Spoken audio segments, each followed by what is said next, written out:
Shit, that light bulb when y'all come through here. I know I'm a little late. Well, a lot of late, but it's all good with it. It's all good. It's all good. Make sure you're hitting that light bulb when y'all come through here. You already know what it is, baby. Hey, we less than 24 hours away, so we gotta talk about it. We less than 24 hours away, so we gotta talk about it. So make sure y'all hit that light bulb when y'all come through here. I'm gonna let some of y'all get in here real quick before we get started. You know what I'm saying? I'll let some of y'all get in here real quick before we get started. Make sure you're hitting that like button though. Make sure you're hitting it now. Let's get to it. Let's get to it. Let's get it rocking. Let's get it going. Already. I see y'all starting to fall through here. What's good? What's good?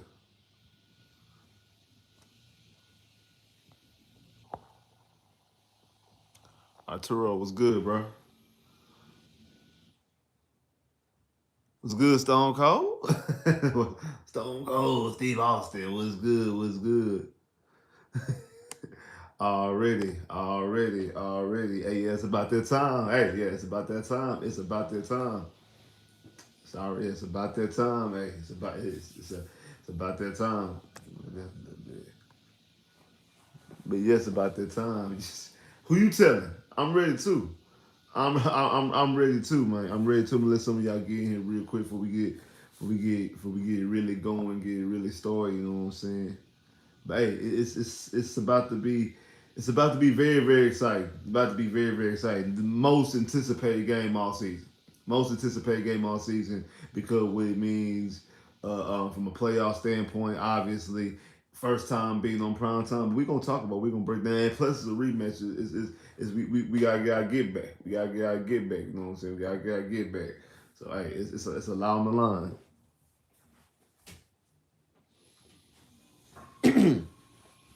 uh, Already. So let's get it going, man. So we already know Houston Texans versus Indianapolis Colts at Indianapolis Saturday night. I think it's at like 7:15, 7 o'clock. We just gonna say 7 o'clock. I'm not even for sure exactly the exact time. We just gonna say it's 7 o'clock. That's just what we're gonna say. We're gonna just sit up here and roll and act like it's gonna be at 7 o'clock. It might be at 7:15. It might be at 7:30, but we just gonna act like it's at 7 o'clock. So 7 o'clock sharp on the dot on ESPN or ABC, however you feel like watching, whichever one's better for you. That's what it's gonna be on.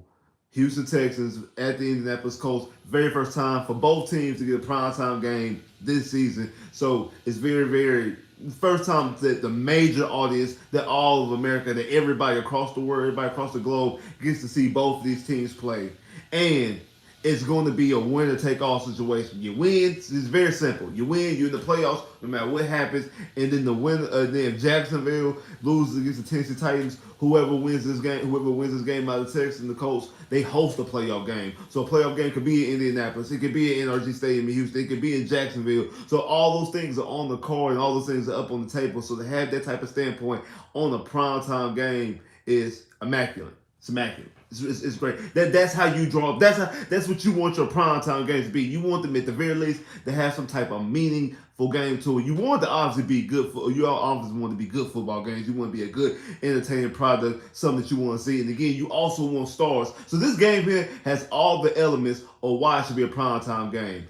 Two teams battling for playoff position. The winner goes to the playoffs, loser don't. The season's over. So it's basically a playoff game without actually being a playoff game. You have superstars in it. You have C.J. Stroud. You have Willie Anderson, two guys who are trying to get Rookie of the Year offensively and defensively. You got star head coaches. I think on both sides of the field, and Coach Michael Ryans and in Shane Steichen. I think you got two star coaches for the future. There's going to be very very good coaches. There's going to be of the top coaches in the AFC, if not the top coaches in the whole NFL as a whole, and in Shane Steichen and D'Amico Ryan. So you got those type of levels and those type of aspirations, those type of things going on with both franchises, with both teams. Like I said, you have a franchise player in C.J. Stroud. Now, too bad that the Colts are not out there with their franchise quarterback in AR, but if Minshew continues to play the way that he's playing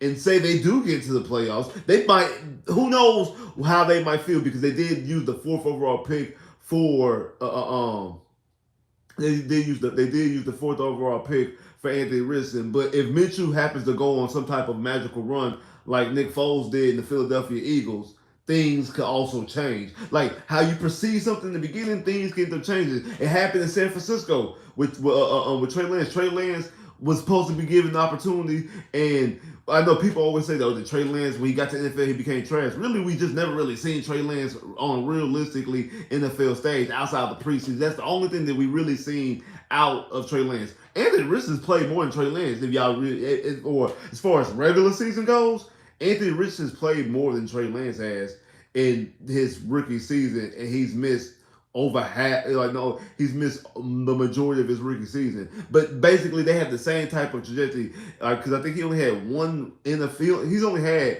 two starts, two full-fledged starts in the NFL. In Trey Lance against Houston in 2020 and 2021 when he beat the Texans, and then his opening day start last year.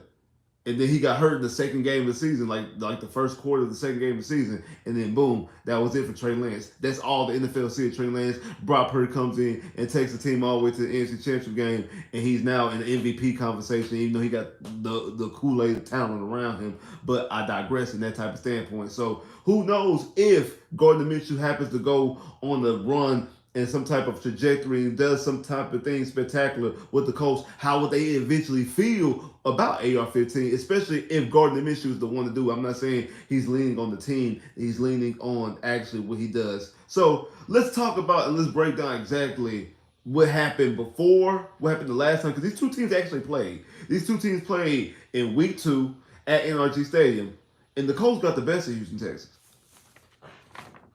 That game was the Indianapolis Colts won 31-20. They jumped out fast. They jumped out to 14 quick points. They jumped AR had two rushes for 35 yards and 2 touchdowns and went down the clock. CJ Stroud fumbled twice in that game. Got sacked twice and fumbled twice in that game, and went to a quick 14 points for the Indianapolis Colts. Ended up being up 28 to 10 at halftime. Was up 28 to 10 at halftime. They were only able to muster up 3 points in the second half, and the Texans scored 10 points in the final quarter of the game to make it 31-21. CJ Stroud was 30 of 47 for 63.8 completion percentage, 384 yards, 2 touchdowns. Nico Collins in that game had 7 catches for 146 yards and a touchdown. Robert Woods had 6 catches for 74 yards, no touchdown. Tank Dell had 7 catches, 72 yards, and a touchdown in that game. Now, in that game, like I said, it was mostly done on the legs of AR. Now, Zach Moss, because remember, Jonathan Taylor was not playing that game. This when he was still in the pup list. Zach Moss went out there, had 19 carries for 88 yards and a touchdown. Like I said, AR-15 had two rushes for 35 yards and 2 touchdowns. Gardner Minshew was 19 of 23. 82.6 complete percentage, but only had 171 yards and 1 touchdown because he wasn't asked to do it. Like when Gardner Minshew got into the game, he was giving a 14-point lead. Like I said, the Colts scored on their first 2 drives. They went out there and opened the drive, boom, had a quick score, a quick touchdown. CJ Stroud gets sacked, fumbled the football, then they go back down again and score another quick touchdown. Then the Texans moved the ball a little bit, got a field goal. Gardner Minshew comes back. Gardner Minshew comes into the game at that point in time, up 14 to 3, if I'm not mistaken, up 14 to 3. And the run defense for the Texans in that point in time was not a good run defense. They were able to run the football. Like I said, Zach Moss got 88 yards rushing and a touchdown. They would run the football. I remember right before halftime, when right before halftime, they were able to get a real cheap score right before halftime. Initially when Zach Moss ran and got the ball to the power line, originally they did not call a touchdown, but they went and looked at it. They called a touchdown on the field. And since they called a touchdown, on the field, when they went and looked at it, because it was inconclusive, they couldn't say if he broke the power line or not. Sidebar: he didn't break the power line because I was actually at that game. I was in the end zone. I was on the corner of the end zone right there. He did not break the power line. I said that when he ran in, I said he didn't score. Like when he ran in, I said that he did not score. So, when he ran in, I said that he did not score. They called it a touchdown on the field. Did the replay, obviously found it to be inconclusive. couldn't reverse it, gave him the touchdown right before halftime. Because like I said, the way the ball was, he was like simultaneously with the pylon. So he never broke the plane. The ball was right here. He never broke the plane. They called a touchdown. They didn't reverse the call. Win the halftime up 28-10. Came back in the second half, and the defense matured up, put the clamps on the defense. And you can make a case and said that you can make a case and say that maybe the Colts was just trying to get out of there, kind of like the situation with the Texans, the Titans last weekend. I don't think that's the case because when CJ and them scored, when Tank Dell had scored his touchdown, the Texans were down by 10. The Texans got the football back, and remember, Kyrie missed a field goal. When Kyrie missed the field goal, it was 5 minutes left to go in the game. When Kyrie missed the field goal, if Kyrie makes the field goal, it's a 7-point game at that point in time. The Texans get a touchdown. The Texans get a touchdown at the beginning of the fourth quarter. Then they get a field goal. If Kyrie makes the next field goal, it's a touchdown game. And remember, the Texans got the ball back at the end of the game. The Texans got the ball back at the end of the game within like the last 2 minutes of the game. If Kyrie would have made the field goal, that he missed with around 5 minutes left to go in the game. It's 5 minutes left to go in the game, down by 7. That's every close game in the NFL. That's exactly every 5 minutes left, down by a touchdown. That's every close game in the NFL. Remember, CJ scored a touchdown with 46 seconds left against Tampa. And again, this is before this. So this is before we even knew he had that in his bag. Now we feel like that's not a thing. Now it's like you give CJ Stroud the football in the fourth quarter down by any type of possession, you feel like you have the means to score because of what he did against the Tampa Bay Buccaneers. Also, remember when we played against the Cincinnati Bengals when we was in Cincinnati? Same thing happened to Joe Burrow. The Texans were up by 10 points. The Texans were up by 10 points with 3 minutes left to go in the game. A 10-point lead with 3 minutes left to go in the game. And that wasn't safe because the Bengals ended up tying the game and the Texans had to score within the last minute of the game to end it so it wouldn't go to overtime. So again, if Kyrie would have made that field goal when we were down by 10 with 5 minutes left to go in the game, it is a complete game. So you can kind of miss me when it comes to that garbage. When it comes to that garbage sound stats. That's why I feel like it still was a game, and the Texans were always in that game. And I think that all the things that CJ did in that game, that Nico did in that game, that Tank and Robert Woods did in that game was valid. And again, that was their second start. That was a second game in the NFL. This is CJ's second game. This is Tank Dell's second game. This is Willie Anderson's second game. This is DeMeco Ryans' second game as a coach. You can say the same thing for Steichen. I'm not gonna excuse that. This is also Steichen's second game as a head coach. Again, things are different. Things have changed. Things have gone along, and I feel like they're going into this game. Cause I think last time I checked, I think the Texans they're a 1-point favorite on the road. On the road, they're a 1.5 point favorite on the road. That speaks volumes anytime that you are a favorite on the road or it's a pick'em game on the road because home teams automatically get 3 points for playing at home. So if the spread is a pick'em, if the spread is anything under 3 points and you're on the road or anything that's under 3 points, that means there's a problem that means they're looking at their road team as more likely being a better team.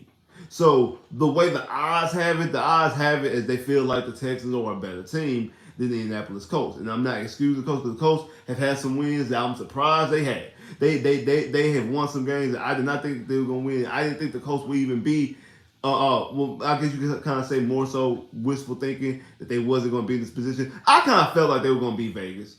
I kind of feel like they're going to be Vegas. And I felt like this was going to be the position the Texans and the Colts battled out, especially for the last 3 weeks. The Texans and the Colts battled out for that last playoff spot. And again, it's how everything you drummed up. And you talk about a defense that runs a lot of zone. And you talk about a quarterback and CJ Stroud, if I'm not mistaken, is second or third in the league in zone coverage and throwing against the zone coverage. And the Colts run like the 5th highest zone coverage in the NFL, something crazy like that. So it matches up well for CJ to play well against them like that. He almost threw for in his second career start. He almost threw for 400 yards. He threw for 380. He threw for 384, 63%, 2 touchdowns, no interceptions in that game. in that game, and it wasn't a playoff caliber game yet.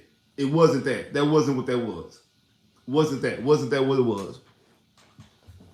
So you see that, and I feel like when it comes to this game, and when it comes to the Houston Texans, and when it comes to C.J. Stroud specifically, I feel like this is going to be the coming out party. I think that it was a. I think when I was watching the game, when I was watching the game the first time, the week two, it had every meanings, and it felt like this is about to be an Anthony Richardson coming out party. The way I said, I felt like the Texans came into that game lackadaisical. They wasn't prepared. They got hit, smacked in the mouth real quick. It's like they came out like they wasn't ready to play. That they wasn't ready, wasn't prepared to play a football game. It came out there and got smacked in the face real quick. I mean, before people sat down and sat down good, ate their Trill burger and started eating the popcorn and drinking their sodas, the Colts was up 14-0. Like before anybody sat down good, the Colts were up 14-0, and I think the Texans wasn't prepared to play in the beginning, and it took them a while to get going, which again I was extremely mad about because extremely mad about because it's the first home game. We've been talking and been hyping up all season. All the Miko Ryans come back home. We drafted the quarterback. We jumped up to get Williams, and all the hype and everything going into this game, going to the season rather. That you come into this game and you're not prepared to play. I don't feel like they're going to make this mistake again, especially with this being the very first time that they get a primetime opportunity. Because before then, the only thing that they had that was a semblance of a primetime game was a couple weeks ago, home against the Denver Broncos, when that game got flexed to the noon spot, so 50% of the country, over 50% of the country could watch the game. And that was really a lot of people's first time watching C.J. Stroud and watching this year the Houston Texans. And the CJ played well. CJ played well in the beginning. In the second half, like I said, I feel like that's when he got his concussion. And once he got the concussion, he played down a little bit. But you got to see Stingley look like the way Stingley. And I feel like that's the reason why Stingley was able to bolster up and get jumped up into that Pro Bowl conversation, and is the first alternate for the defensive Pro Bowlers, cornerback Pro Bowlers of the season. Because remember, Stingley's missed majority of the season. It's like we not gonna act like Stingley didn't miss the majority of the season. So for him to jump into that frame is because his best game as a pro was the game where the majority of the country finally got an opportunity to watch CJ and the Houston Texans. Same thing with Willie Anderson. Willie Anderson jumped into that defensive rookie of the conversation, defensive rookie of the year conversation. His best game was also in that game when the Texans got bolstered up to over 50% of the country, and the majority of the country got to watch that game. It was the Denver Broncos game when he had the 2 pass deflections and the 2 sacks and the quarterback hits and just making plays and just game-wrecking the game. Game-wrecking the game completely, from a pass rushing, from a run stopping, from all other different type of angles, just being an all-out best player on defense kind of player. Because Willie Anderson looked like the best player on the defense in that game. And remember, Stingley won Defensive Player of the Week that week against the Denver Broncos.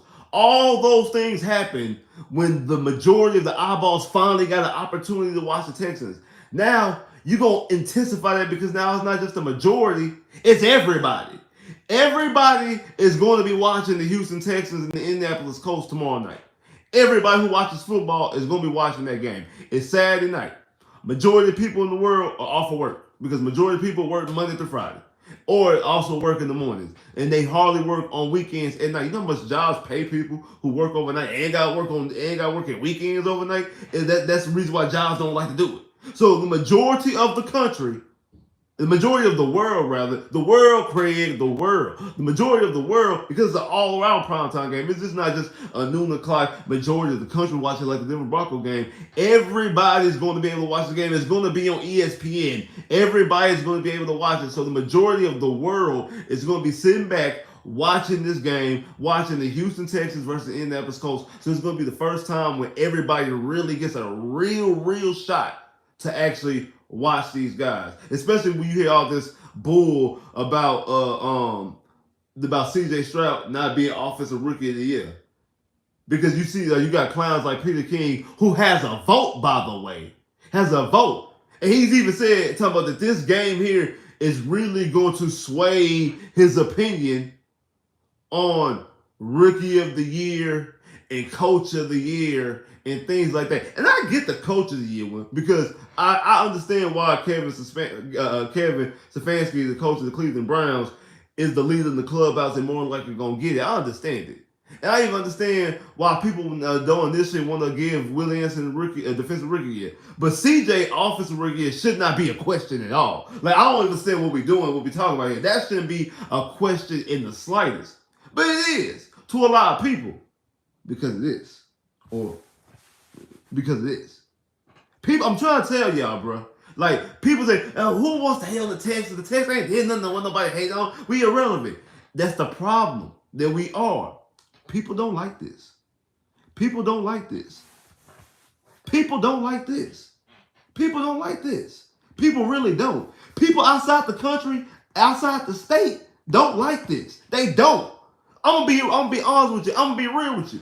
For one, actually, I'm gonna be completely honest with you. Honestly, people outside the state of Texas don't really even like the state of Texas. They really don't. They really don't. You got a lot of Cowboy fans out in the world, and on occasion, you do have a lot of people who root for UT as well. You'd be surprised how many people who not in the state of Texas root for the University of Texas, root for the Longhorns. Either they have either they went to the University of Texas, or they just like this. They just like the school. You'd be surprised probably because you got people like Ricky Williams and VY and Colt McCoy that's played there throughout the years. So you do have people what you call it too TJ Ford back in the day with basketball and things like that. Kevin Durant obviously. So you do have people outside the state of Texas who do fool with the Texas Longhorns. You have people, like I say, outside the state of Texas, obviously fool with the Dallas Cowboys. You even have some people fool with the San Antonio Spurs, especially when they had Tim Duncan and they still got Pop. They still got Greg Popovich. But outside of those small things, outside of the state of Texas, a lot of people don't like the state of Texas. And even more so, a lot of people don't like this city right here. They really don't. So if they find a way, and they find a way that they feel legitimately to slight, they will. Remember when we had Foe? He was like the lovable loser. It was like, okay, because they liked him in Clemson. Same thing with JJ. JJ was like the only person who was a star for a franchise that wasn't associated with the franchise. Like, they talked about J.J. Watt, but it was like he was separate from the Texans. Like, it was like J.J. Watt was separated from the Houston Texans. Kind of like, Michael Jackson, the Jackson 5. Like, even though, like, Michael Jackson is part of the Jackson 5, because if you take away Michael Jackson, there's only 4 Jackson brothers left. Like, it wasn't 5 Jackson brothers and Michael Jackson. Like, Michael Jackson was part of the group that made it 5 people. But they would say Michael Jackson, the Jackson 5. Like, he was excluded from his brothers, even though he was part of the count, which never made any sense. But that's how people perceived it. Same thing with J.J. Watt. Like, J.J. Watt, people perceived J.J. Watt outside the Houston Texans, even though he was still playing for the Houston Texans. They perceived him to be outside the Houston Texans. It was J.J. Watt in the Houston Texans. Like, he was outside of the Houston Texans. That's how they perceived it. So they really don't. They haven't found a way and find a chance to slight something. They'll find a way to slight it. And they find a way to slight it. Hey, shout out to Big B for the super chat love. Definitely appreciate that, bro. Definitely appreciate that. Speaking all facts, bro. I know, bro. I know, bro, and appreciate Big B for super chat love. But hey, they definitely do. Like, they definitely do. They find a way. They find a way to slight. They find a way to do the Heisman on it. You know what I'm saying? They find a way to do a Heisman on it. So when you got people out there, you got clowns out there like Peter King, who claims that this game here is gonna have a bearing and it's gonna have an opinion and it's gonna have him have a way to feel about the prime time games or who should be Rookie of the Year, because he feels like it's Puka Nacua. He feels like it's Puka Nacua's award to lose, that CJ has to win it tomorrow night. CJ Stroud, was breaking all type of rookie records. all type of rookie records throughout the whole season. Who was in the MVP conversation legitimately for 3 or 4 weeks? Not a fly by the wall, just somebody that just threw up in there. CJ Stroud was legitimately for 4 weeks in the MVP conversation. A lot of people had him as the front runner. A lot of people had him as the front runner to win the MVP award. As a rookie, had him as the front runner to win the MVP award. Until he had this concussion, then they try to throw in Brock Purdy, and as soon as they try to insert Brock Purdy, what Brock Purdy do? Give you 4 interceptions. As soon as you put him in the conversation, he gave you 4 interceptions. Same thing with Dak Prescott. As soon as we wanted, because I was like, hey man, it's really Dak. It's really Dak. And as soon as Dak got on there, he fell on his face. 31-10 to Buffalo. Fell flat on his face. In front of the world to see. He fumbled the ball in front of all the hoes. All the hoes was watching. And he threw up on himself. Him and Brock Purdy. As soon as they put him in that situation, as soon as they put the light on him, fumbled the bag. Fumbled the bag completely. Completely did. This kid didn't. The only thing this kid did was miss some game because he had got a concussion. That's all he did. That's the only thing he did was miss some time. It wasn't poor play. He just missed some time. And because of that, now you talking about that we took him from the MVP conversation. I'm cool with that. I'm cool with him. Okay, he ain't play all the games or whatever. You want to take him out of the MVP conversation. I'm actually cool with that. But the rookie of the year? Though? Talking about his Puka Nakua's award to lose? And then CJ has to win it? Give me a break. And these are the people that we give the votes to. Like, really, why do we allow these clowns to have votes? They have idiotic old school opinions the way they do.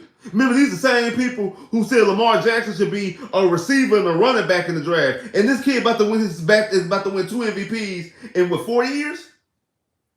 When you win, in 19, 20, 21, 22. Yeah, in 5 years, my bad. In 5 years, have 2 MVPs. Only him and Mahomes. In this span, him and Mahomes, Aaron Rodgers went back-to-back, I'm sorry. So, in this span, Aaron Rodgers, Patrick Mahomes, and Lamar Jackson are the only people to win MVP. 3 people in the 6-year span have won MVP. All of them won on 2 separate occasions. And remember, they was going to make one of them they wanted to make a receiver or a running back or a corner or a safety.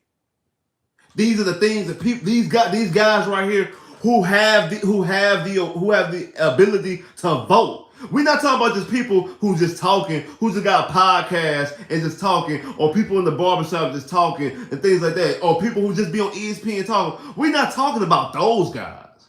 We're talking about guys who actually have the votes. That's the reason why Andre is not in the Hall of Fame right now. Andre should have been in the Hall of Fame 2 years ago.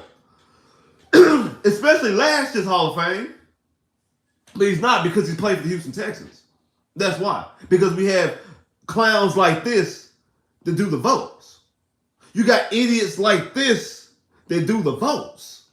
That's the reason why we have that. That's the reason why the sport the way it is.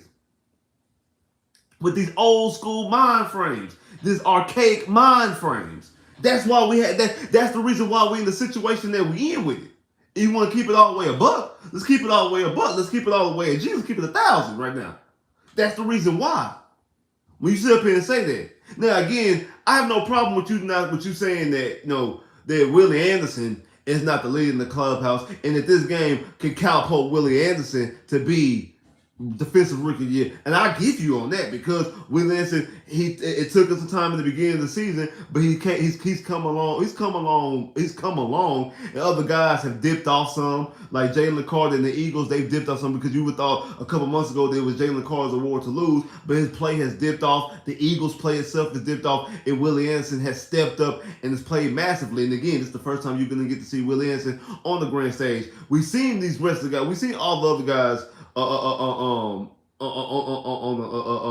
We seen all the rest of the guys on the actual on primetime stage. We seen Seattle. We seen the Eagles. We seen these guys in multiple primetime games on multiple primetime stages. We seen those guys. People haven't seen Willie Anderson for the most part outside that game against Denver, where he's had his best game of the season, by the way. Have not seen him on a primetime stage.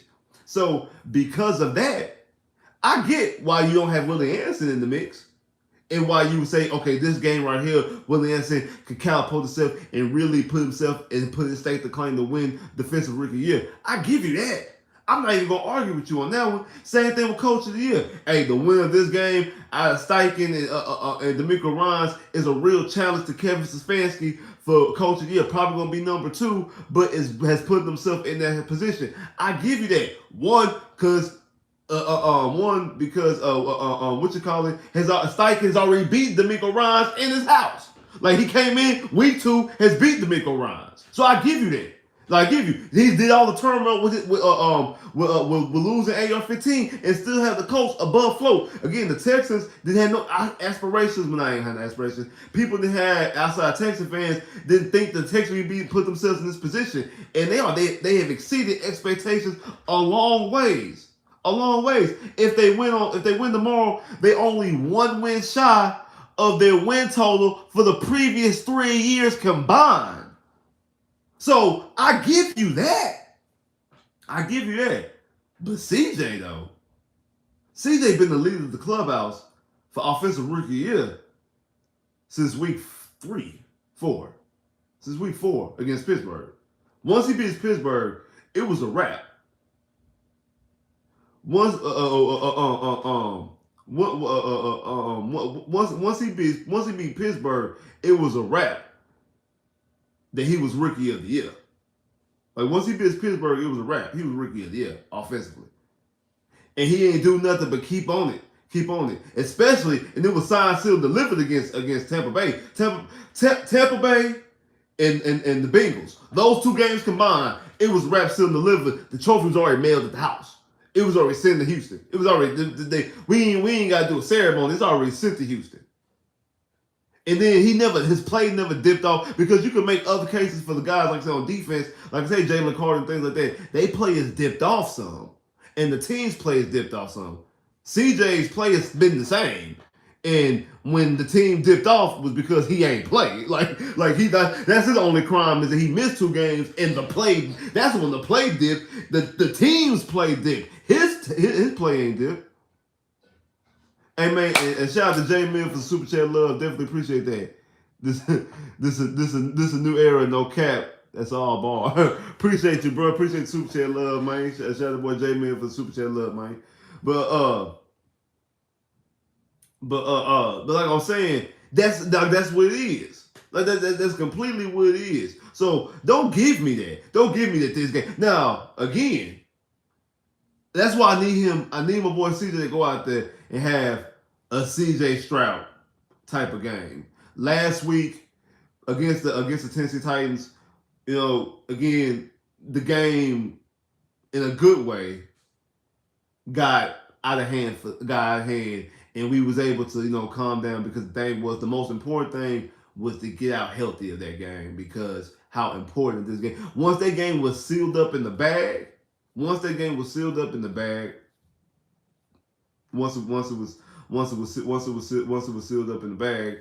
I understood like, hey, once sealed in the bag, and we just trying to get out. That's the reason why Will Anderson only had 12 snaps.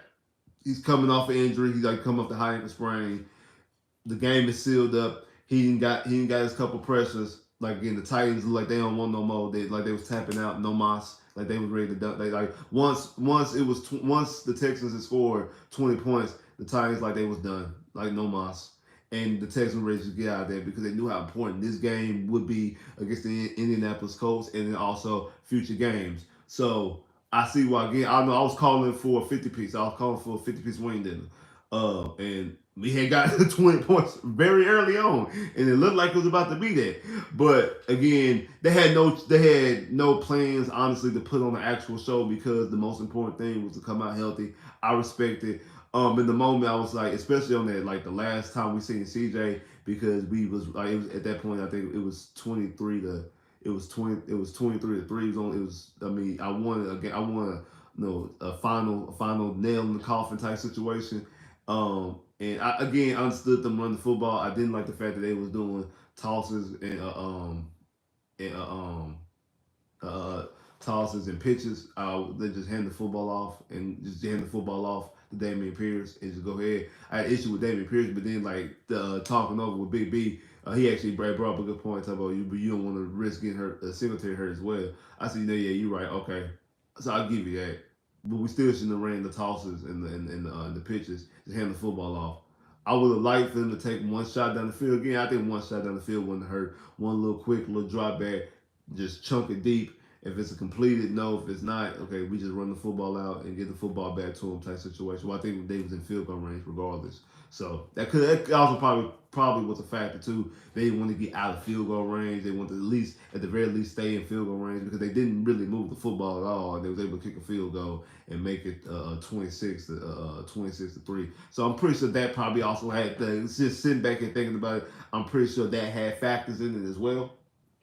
But I need CJ Stroud to go out there and have a Tampa Bay performance, both Jacksonville game performance as far as the way he played, because he played well both games, even though the defense in the second game and the referees messed that game up. But CJ played well in that second game against Jacksonville. I need that type of game. I need a 300, 400 yard type game. I think CJ's like 100 some yards away from getting 4,000, which would be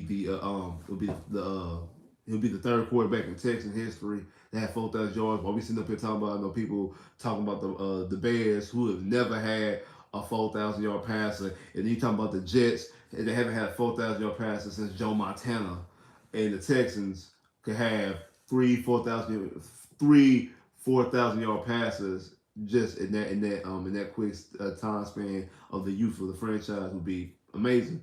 So I definitely want to see. Hopefully, this CJ Stroud gets the numbers he needs to get the 4,000 yards, and also him also being slighted in the Pro Bowl conversation. I know we talked about this the other night because when I did my stream the other day, the Pro Bowl information had dropped, and that he is not only he's an alternate, he's a second alternate because Josh Allen is the first alternate. So two people have to bow out for him to get in.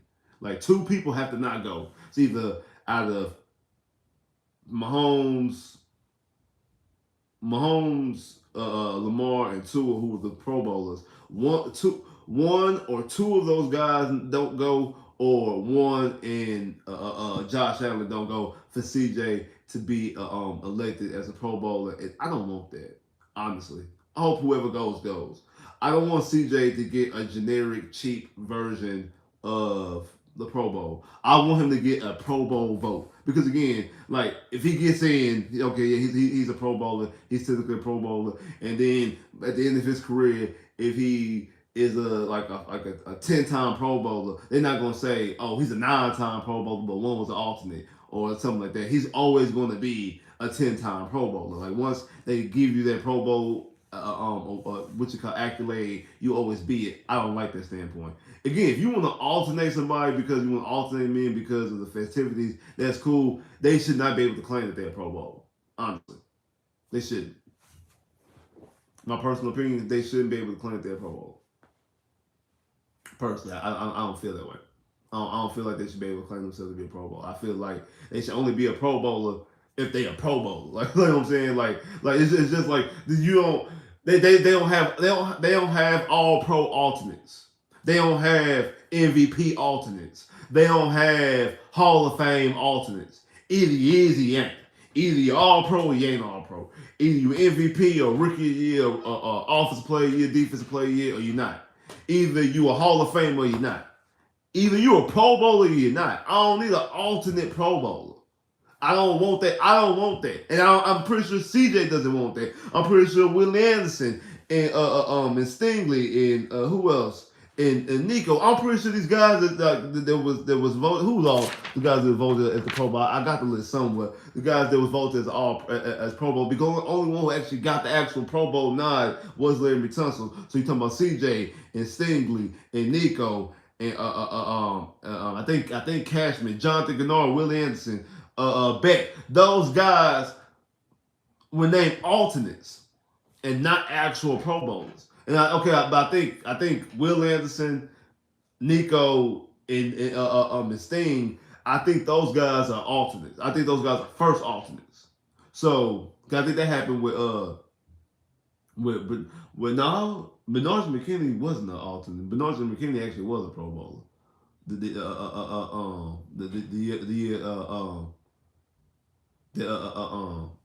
well, the year that he was a Pro Bowl, I think he actually was voted in. I think McKinney was actually voted in as as an actual Pro Bowler.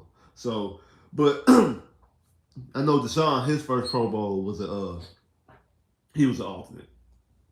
I know his first one was an alternate before he started getting in as an actual Pro Bowler. But my thing is this: like, I feel like all those things are going to go into factors, and we see how this kid plays when when he has a bad game. We also see how this kid plays when he doesn't get awards that he feels like he should get. Anybody remember the last two bowl games in college for CJ Stroud? The Rose Bowl against Utah, and then the Sugar Bowl, whatever bowl that was in the semifinals against Georgia. I know he won one and lost one, but you do know what was that right after? Anybody in the crowd knows. It was right after he came in second in the Heisman Trophy voting. Award that he probably feels like he should have won at least one of the times, if not both times. And he goes out there and balls the very next time we see him play. Just like if he has a bad game, the very next time we see him play, he goes out there and balls. He has a bad game against the Carolina Panthers, probably his worst game of the season. Honestly, I know people might point to the 3 interception game against the Cardinals. I don't think that was his bad game. I just think he was just ended up just throwing some footballs and throwing some bad interceptions in the wrong time at the end of the game. But that wasn't a bad game because he played well in the first half. He actually played well in the second half. It was just that he just had a couple missed time balls, but he played well in that game. In the game against the Jets, I don't count that really as a bad game because, well, I mean, it was a bad game, but I feel like that I feel like he was concussed in that game. You had the weather situations. You had weather situations. I don't feel like that was his worst game. I feel like his worst game against the Panthers, because his Panthers, there was no excuse for that. His Panthers game, he just played bad. Like, I feel like his Panthers game, he just came out there and played bad. Coming off a bye week against the worst team in football, and just bad. No touchdowns. Just not a good game at all. Like the Jets game, you had none of your weapons in the Jets game because you had Nico Collins for the first play. Then after that, Nico Collins gone. It's a rainstorm. Ain't nobody throwing the football in the first half. It's just bad. And then the balls, the passes that you did throw were dropped. You had a lot of drop plays that could have had some big gains. And then again, I feel like that until proven otherwise, and I don't care what nobody feels about this, I feel like he was concussed in that game. I feel like he got a concussion against the Broncos, and he was in that game against the Jets. He was playing under concussion in that game. If you go and watch how that Broncos game ended, from the moment he got checked for the concussion in that Broncos game, and then how he plays in that Jets game, that he has a concussion. And it's a reason why he missed 2 weeks instead of missing a week or whatever, like everybody else be missing. Everybody else is missing a week. It's a reason why it took him a while to come back from concussion protocol, because I feel like he was already in a situation where he had concussion. So I feel like that Panthers game was his worst game. And what did he do after that Panthers game? The following week, throws for 470 and 5 touchdowns, and the game winner. That's what happened. 5 touchdowns, 470 yards, a game winner with 46 seconds left to go in the game. 40 seconds because actually it was 46 seconds, and when they got the ball, it turned to 40 seconds because the kickoff return took off 6 seconds. Because when Tampa Bay scored, it was 46 seconds. When the Texans got the ball back, it was 40 seconds. So again, when you look at that, and like I said, that dates back all the way back to Ohio State. Had a bad play, a bad game. The very next play, the very next game, he goes out there and balls. Same thing in the NFL. College. Felt he should have got the Heisman Trophy award twice. Backdoor. Balls in the Rose Bowl against Utah. I think he set a record in that game, in that Rose Bowl game. Goes out there and puts everything he had out there against Georgia in the semifinals. And if it wasn't for a field goal kicker, we'd probably talking about a national champion, C.J. Stroud, which again, I've been saying this since the draft, before the draft, that actually is probably a good thing because people who win the Heisman Trophy and national championships in college, typically, from a quarterback situation, don't win Super Bowls as a starting quarterback. We've been close with Cam Newton and Joe Burrow, because both of them are Heisman Trophy winners and national championships in college. And they both have went to Super Bowls, but neither one of them won. Lamar Jackson has won the MVP as a Heisman Trophy winner. Same thing with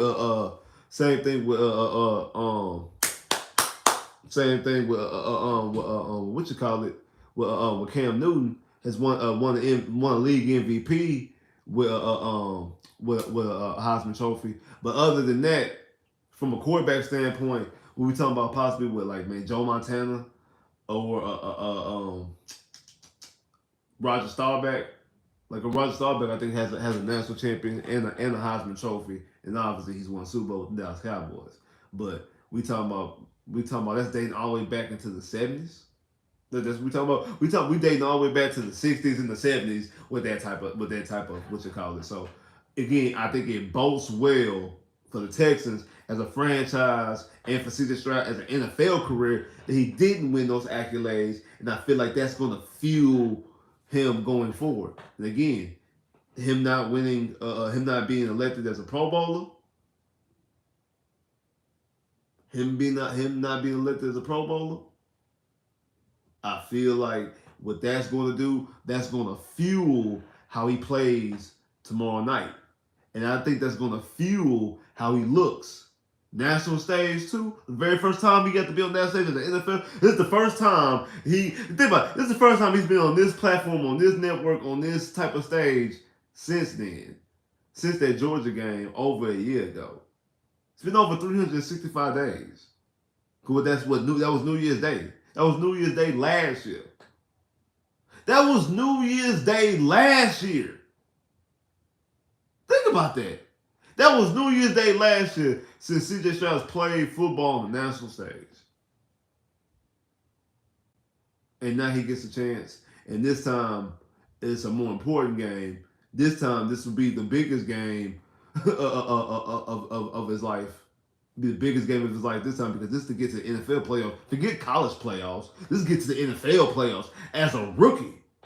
And again, depending on the matchups, the Texans have a great shot to make a legitimate run in the NFL playoffs. And you could do this as a rookie. But y'all want to sit up here and say that Puka Nacua is the front runner and it's his award to lose, and that CJ has to enter himself into the conversation to win Rookie of the Year. He has to enter himself he has to put himself back into the conversation. Are you kidding me? This is really what idiots are saying. I'm not making this up. This is what people like Peter King and Mike Florio are saying. And the part about it is that these guys actually have votes. I really wouldn't even be tripping that much, honestly.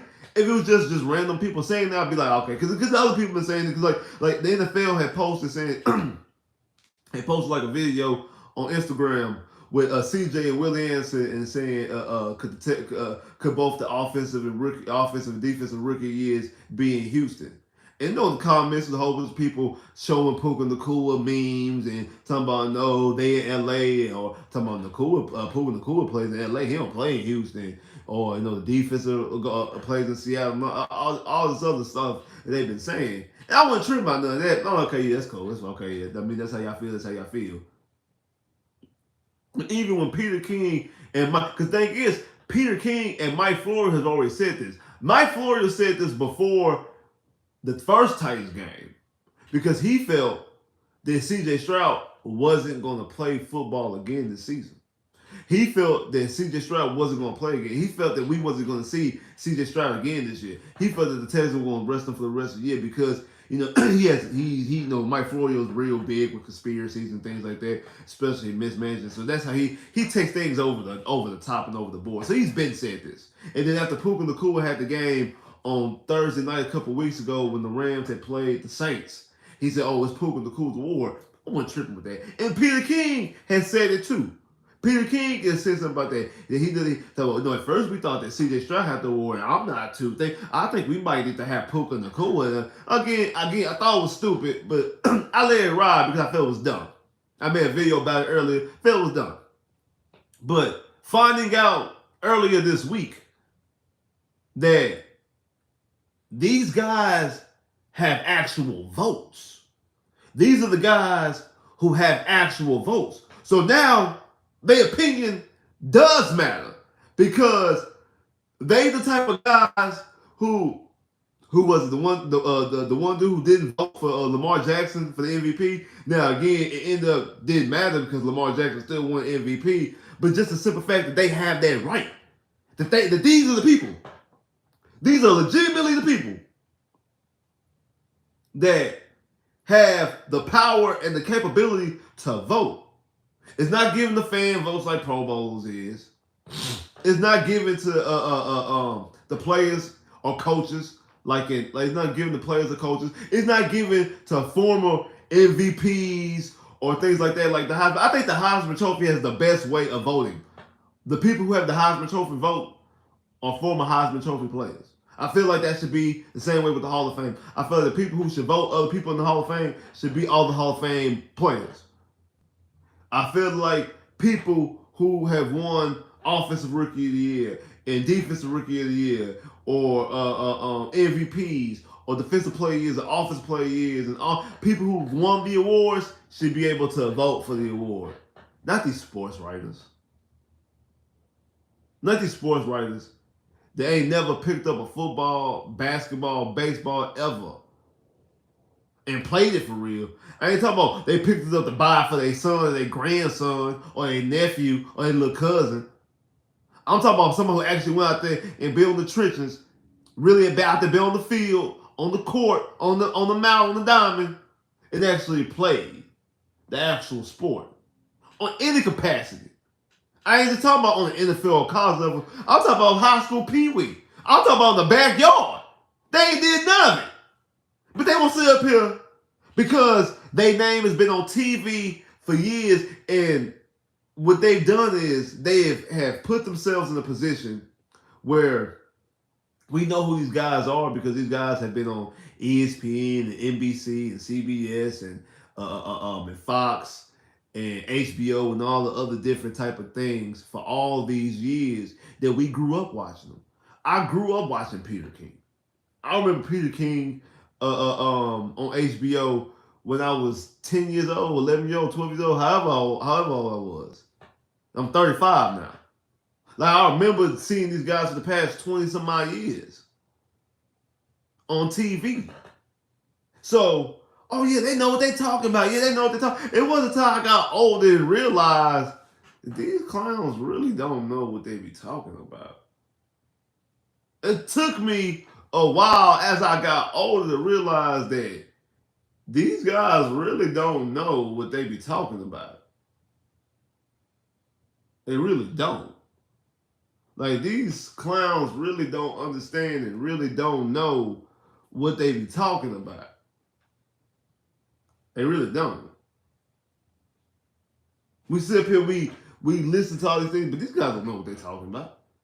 They don't. We see them on TV, and that's the thing, because we've seen them for 20 plus years, 30 plus years, 40 plus years, whatever. We grew up watching these people. Our dads and uncles and grandpas and grew up watching these people or seeing these people on TV for so many times. And at one point in time, that was the only type of media and the only type of opinion that you had wrapped around sports, because you didn't watch all 32 teams. You only watched the teams that the games that came on Sunday, because you didn't have an NFL Sunday package, or you didn't have ESPN TV, all these other things. You NFL, you didn't have all these other networks and things like that to watch all these other games. You didn't have YouTube and all the other things you have now to watch games, and fantasy football and all the other streaming sites and everything you can, or pre-recorded, going to the bar, whatever. You didn't have all these different outlets, so you were listening with other people. You were watching the ESPN highlights and listening to how other people was telling you about said player, and that's how you was able to form your opinions about other players.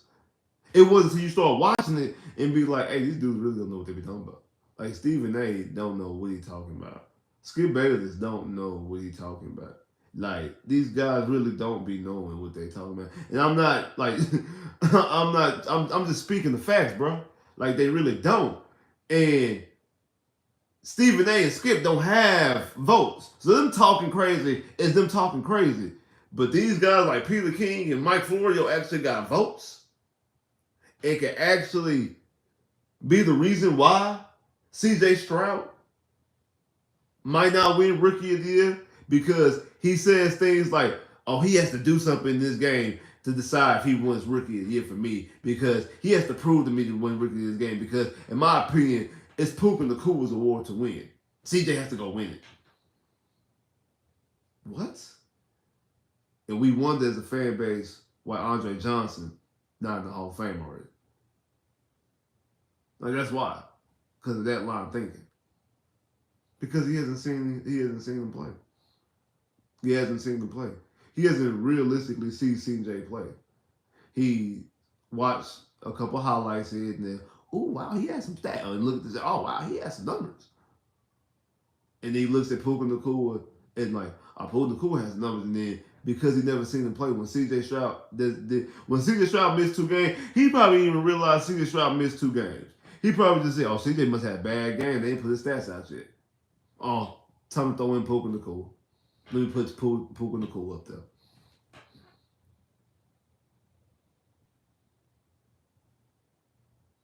That's what happened. But let's get back to the game, though. I went off. My bad, y'all. I went off on a huge tangent talking about that. What's good, Antonio? What's good, bro? Wink, what's the deal? Wink, wink, wink. Where have you been? Nah, see, hold on, wait a minute now, because now we gotta have a discussion, bro. Wink, where you been, man? Wink, where have you been, bro? We ain't seen Wink. We ain't heard from Wink since the Broncos. Wink has been gone. Wink has been disappeared. Wink, where you been at, bro? Where you been at, bro? Wink, where you been at, bro? Where have you been? Where have you been? You over there? Wink over there being a Panthers fan now, being on Uncle them stream over there. Panther time Wink.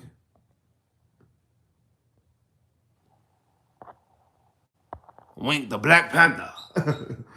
Start calling Wink the Black Panther. Start calling Wink the Black Panther. But what's good with you, bro?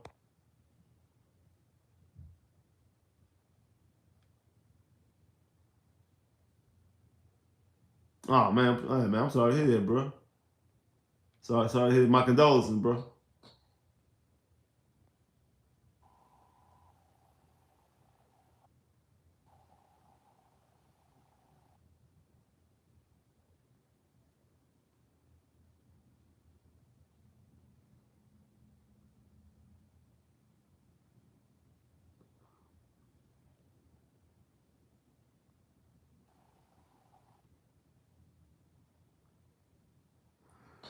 I mean, I don't know.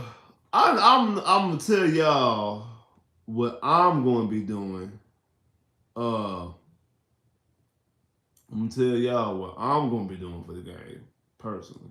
Me personally. Uh, first time Texans. First time Texans playing a primetime game all year long. I'm watching all the primetime festivities.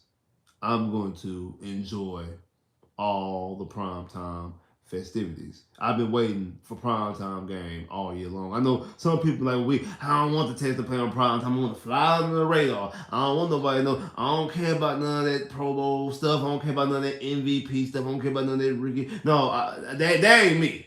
I ain't one of them. I'm not. I'm let you know that right now. I want all the accolades. I want all the awards. I want all the primetime games. Me personally, I want all that. So I'm gonna be prime ready. I'm gonna have to drink.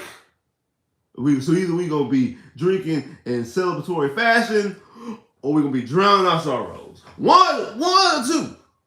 But we gonna pull up.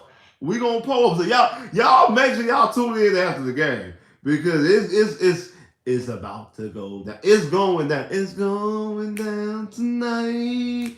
Tonight it goes down. It's gonna be going down. It's gonna be going down. Good, bad, and different. Good, bad, and different. It's gonna be going down. Like I said, I'm either pulling. We pulling up regardless. We pouring up regardless. Either we gonna be we pouring up regardless. Either we gonna be drinking in a celebratory fashion, or we gonna be drowning our sorrows. Cause I ain't gonna lie to you.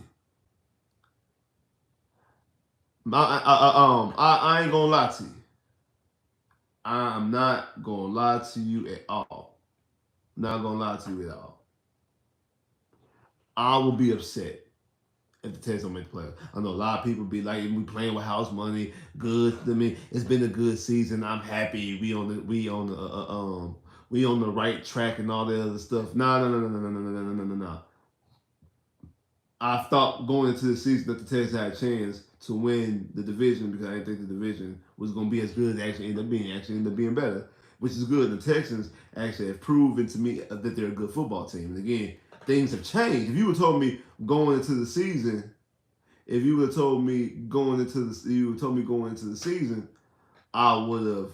If you would told me going into the season, I would have thought, okay, hey, we might miss the playoffs, but we had a good season. CJ let the guy. Woo. I've been all right with. I've been cool. But as the season has went along, like I say, things have changed. So if the Texans don't make the playoffs, I'm going to be upset, genuinely. Ain't gonna be no, oh man, it was a good season. No, I'm gonna be mad. I'm gonna be mad, and I'm going to be upset. I'm gonna be absolutely upset, and I'm gonna be absolutely mad if the Texans do not win this game and do not make the playoffs. I want us to win the division, but the Texans don't win the division. The Texans making it only as a wild card. I'm cool with that. I'm not upset about that. I'm like, dang, I'm be like, dang, want to win the division, but oh well. But no, but we don't make the playoffs at all. Boy, I'm gonna be upset. So that's why, like I said, it's going to be either drinking in celebratory fashion or drowning my sorrows. So be ready. So be ready after the game, immediately after the game, to your boy live streaming immediately after the game. Y'all don't want to miss it. You absolutely don't want to miss it.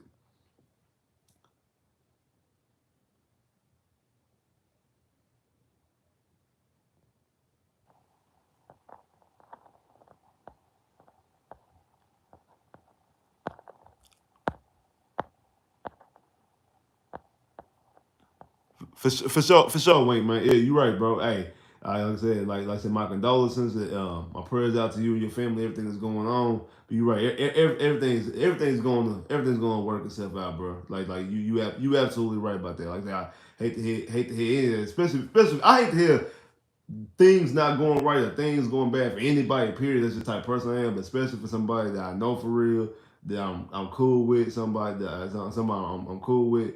That I rock with. You know what I'm saying, like I hate for anybody to I hate for anybody to be going through anything, but especially somebody that, like I said, that I'm cool with, especially with my boys. So I hate to hear all that, man. And, Let's say like prayers to you and your family, condolences to you and your family. Everything gonna work itself out, bro. Everything gonna work itself out, bro. Like I said, you already know we got your back in the round, man. Anytime, bro. You know you already know that's something that you already know. You know what I'm saying? You already know that, and especially for me. Like again, I don't want to speak for everybody, but I feel like I can speak for everybody, especially in this type of situation. But you already know, man. You already know anytime, man. Just hit me up.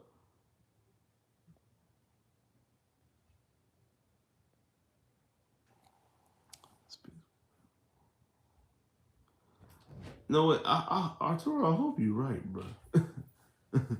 I hope you're right. I hope you're right. My opinion, I feel like we have a great shot. Honestly, I do. I honestly feel like we have a great shot to win the game. I honestly do. I feel like we have a great shot. I don't even know what the percentage is. I don't even care what the percentage is. I feel like the percentage should just be 50-50. Like I feel like you know how they normally have like playoff percentage chance. I know I seen like a chance to win the AFC South, and it had like the I forgot I forgot had well, like Jacksonville was like at 60 some percent. Like, okay, yeah, because Jacksonville, all they gotta do is win, so they good. And they had like they had like the Colts at 19% and like the Texans at 12%. I'm like, that don't make no sense because the Texans and the Colts have to play each other, and the winner of that game gets no, like the winner of that game decides that. So since the winner of that game decides that, they should have the exact same amount of percent. It should be like it should just be it should be 6% that the Jazz gonna win the division because all they gotta do is win. They playing against the Titans. Okay, you want to give them the biggest percent? I ain't tripping. But the Texans and the Colts, even if the Texans had a better percentage chance against the Colts, I would thought that doesn't make any sense because it should just be like they play against each other, so it should be the same type of percentage chance. So I feel like the Texans and the Colts percentage chance should both be 50-50 because that's literally what it is. It's 50-50. Like the Texans have a 50% chance of making it, a 50% chance of don't. Because they have to win and they have to beat the team that's playing against them. So if they win, they in. They lose, they out. So they have the exact amount percentage chance to win as they do lose. So it should be 50-50. Now I know as the game goes and fluctuates, the percentage changes depending on how the game is going, what the score is, the time left, and all that other type of stuff. People who are playing, who not playing, I ain't tripping with that. That I understand. But going into the game, it should just be 50-50. Texas make the playoffs, Colts make the playoffs, it should be 50-50 on both sides. That's all that matters. So everything else, anything else that's different, that differs from that, I don't care about because I don't trust it. That's just me personally. I don't trust it because I feel like it's a 50-50 chance on both sides. Now, if you want to ask me who do I feel, my gut, my gut,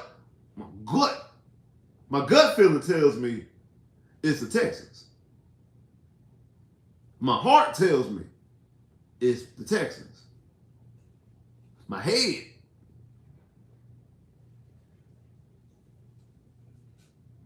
tells me it's the Texans. I feel like it's going to be the Texans. I feel like, to be honest, like real talk. I feel like the Texans, me personally, there's no shot at the Colts or anything like that. I feel like the Texans are a better team, mostly because they have the better quarterback at this point in time. CJ versus Gardner Minshew. CJ. I also think that CJ is probably better than AR. But I feel like CJ is a. I feel like I feel like the Texans and CJ Stroud. I feel like CJ's the top 5 quarterback in the league right now. Like I don't even have to go into next year. I feel like CJ's the top 5 quarterback right now. I feel like CJ belongs in the realm of quarterbacking with Mahomes, Burrow, Josh Allen, Lamar Jackson, CJ. Now, other people are going to pick Lamar Jackson and Josh Allen over CJ. Me, I'm not. Now, again, you could say because I'm a Texas fan. It's also because you know what I said about Lamar Jackson earlier about they want to put Lamar Jackson as a receiver and running back. I felt that was stupid. But if you want to ask me, I do rather go with a quarterback who does throw from the pocket better and more consistently. Because Lamar Jackson ain't nowhere near his MVP form of last time. Like him the last time he won MVP, he was playing at a way better level. This time he's really going to win MVP mostly off of his team strength and that both uh, uh, um, Dak and what you call it, uh, um, Dak and Brock Purdy like slumped and had bad moments, and really because he beat Brock Purdy. I mean, yeah, beat Brock Purdy, and Brock Purdy had a horrible performance. I feel like uh, I feel like CJ. I feel like if CJ wasn't a rookie, I feel like CJ would be the MVP. Like if CJ Stroud was not a rookie, I feel like CJ would be the MVP. And if it wasn't for Josh Allen throwing like 17 touchdowns, like bro, Josh Allen had like a crazy amount of touchdowns. If Josh Allen wouldn't have all interceptions. If Josh Allen wouldn't have all the interceptions that he has, I would say Josh Allen's the MVP. Honestly, I think he'd be more deserving than Lamar Jackson. Lamar Jackson's just the best player. He's the best player of the best team in the NFL right now. That's really what it is. That's the real reason why Lamar Jackson win the MVP. Because if you look at Lamar Jackson MVP numbers, if you look at Lamar Jackson numbers compared to everybody else, it doesn't compare. Running, passing, or anything. Like I know, like you do have to factor in what he does on the ground. But even when he does on the ground, he's not running on the ground like he's done his MVP year or years prior. He doesn't run like so. His running on the ground doesn't even catapult him to the status that it normally would. He's just not asked to do as much. Then you can say he's not asked to do as much. You can say that. But I feel like that CJ is a better player than him. I feel like from a quarterback standpoint, I feel like he's a better quarterback than him. So, he doesn't turn the ball over like Josh Allen. So I think you could realistically put him in that three spot behind Mahomes and Burrow. Me personally, I would take him over Burrow, but that is me that is me being a Texan fan. I'm going to admit that it is part of me being a Texan fan that I definitely take him over Burrow. I wouldn't take him over Pat. I wouldn't take him over Pat. Not right now. Now who knows as time goes on? Who knows how time goes? Yeah, I still think the Pat's the best quarterback in the league. And I'm saying, still quarterback wins 2 MVPs and two Super Bowl MVPs. Can nobody end a Pat's conversation? Because Pat right now is chasing Tom Brady. Pat is trying to get as many rings as Tom Brady is. He's trying to get as many rings as Tom Brady. So he's not worried about even Lamar Jackson wins the MVP and wins the Super Bowl. Now, if Lamar Jackson wins another Super Bowl MVP, then he could insert himself with Patrick Mahomes. He could possibly end himself in that conversation. But he has to win 2 Super Bowl MVPs. God thinks he's going to win this MVP. He has to win two Super Bowl MVPs to get into that conversation with Pat.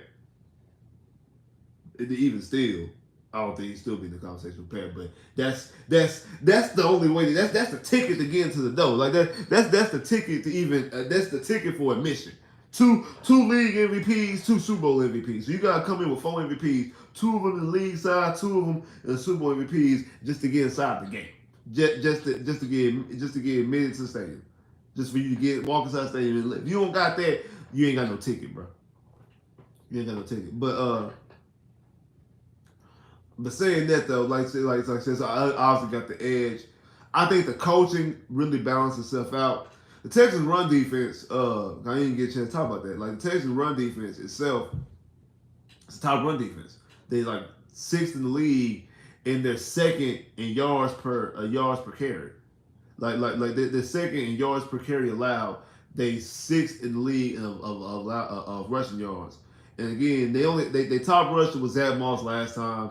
I do think the AR would have ran better if AR was able to play the full game, but he got knocked out with a concussion. They didn't have Jonathan Taylor in that game. I feel like the Texans, because the Texans really do have a good run defense. I mean, you see what they've done to Derrick Henry. And I know some people feel like, oh, Derrick Henry is a slow Derrick Henry. And I've even heard that it's Derrick Henry now is Akeem Olajuwon in the Raptors jersey. I do know that Derrick Henry is a Pro Bowl running back this year, right? Derrick Henry is fourth in the league in rushing, averaging 4 yards to carry. The whole league, over 1,000 yards, fourth in the league in rushing, averaging 4 yards to carry. Was a Pro Bowler, voted in as a Pro Bowler. He just got stopped by the Texans.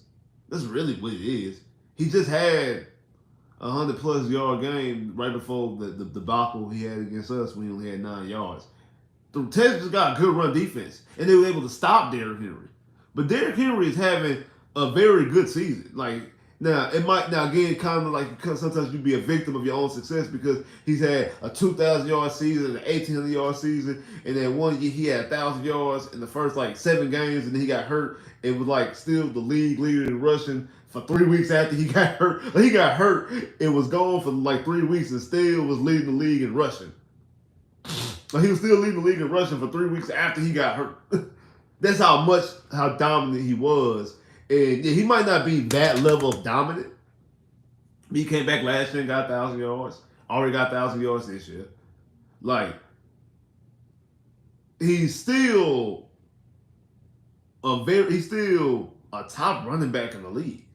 He's still a top running back in the league. It's just that when we seen the last 2 times that we played him, we was able to stop him, and it felt like, okay, he lost a step because, against us, previously, he rushed for 1,000 yards and 2 touchdowns in 5 games. So now that we hold him, man, you hold him to 75 yards, you feel great. Now, unless we was holding him to under 50 both times, and one time we held him to under 10. We held him to 9 yards the first time we played him this year. Last week, we held him like 46 or something like that. And really, a lot of that was because they stopped playing.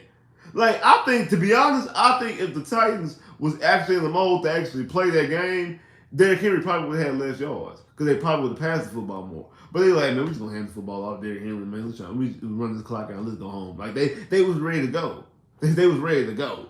So he actually probably got carries that he probably wouldn't have gotten in the actual gotten in a game that we were stopping them and a game that they were still in.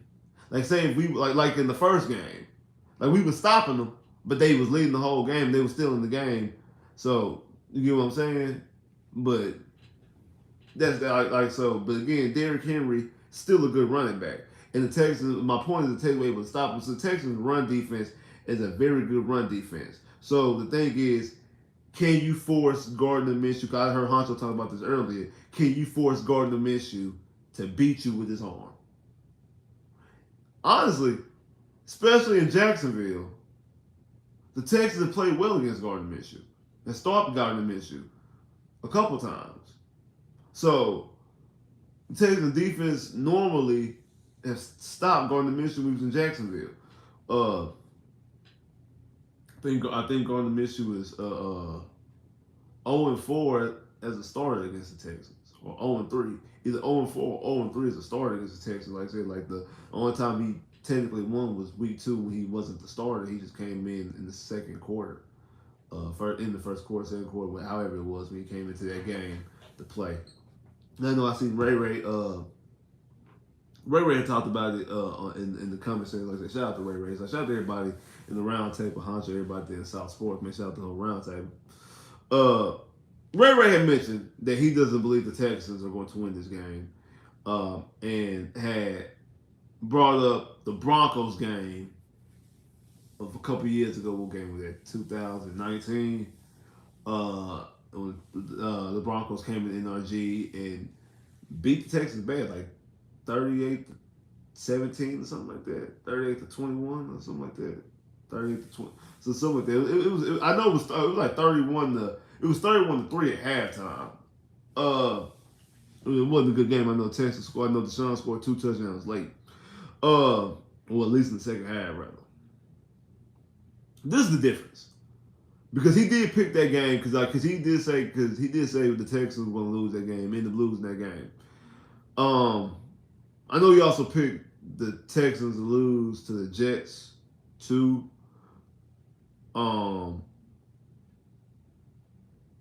I don't agree with him. Honestly, uh, the reason why is because I think those, well, not think, I know for a fact, two completely different situations. The uh, uh, the game in 2019, the Texans were coming off a game on Sunday Night Football when they had beat the New England Patriots uh, for the first time since 2009. Last time Houston Texans had beaten the New England Patriots was in 2009, the season finale. The game with Westbrook. I think Westbrook had got hurt at NRG Stadium. That's the first time the Texans had beat the Patriots since then. Uh, and Texans were in celebratory fashion. They act like that game was their Super Bowl. Remember, they gave the game ball to Bill O'Brien, and Bill O'Brien cried. Like, remember this. Like, Deshaun Watson and Hopkins gave Bill O'Brien the game ball of that game, and Bill O'Brien, like, cried. Like, Bill O'Brien, like, hugged Deshaun and was teary-eyed and cried. We all remember this. We all remember this. He hugged him, gave the football, was crying, and, was teary-eyed.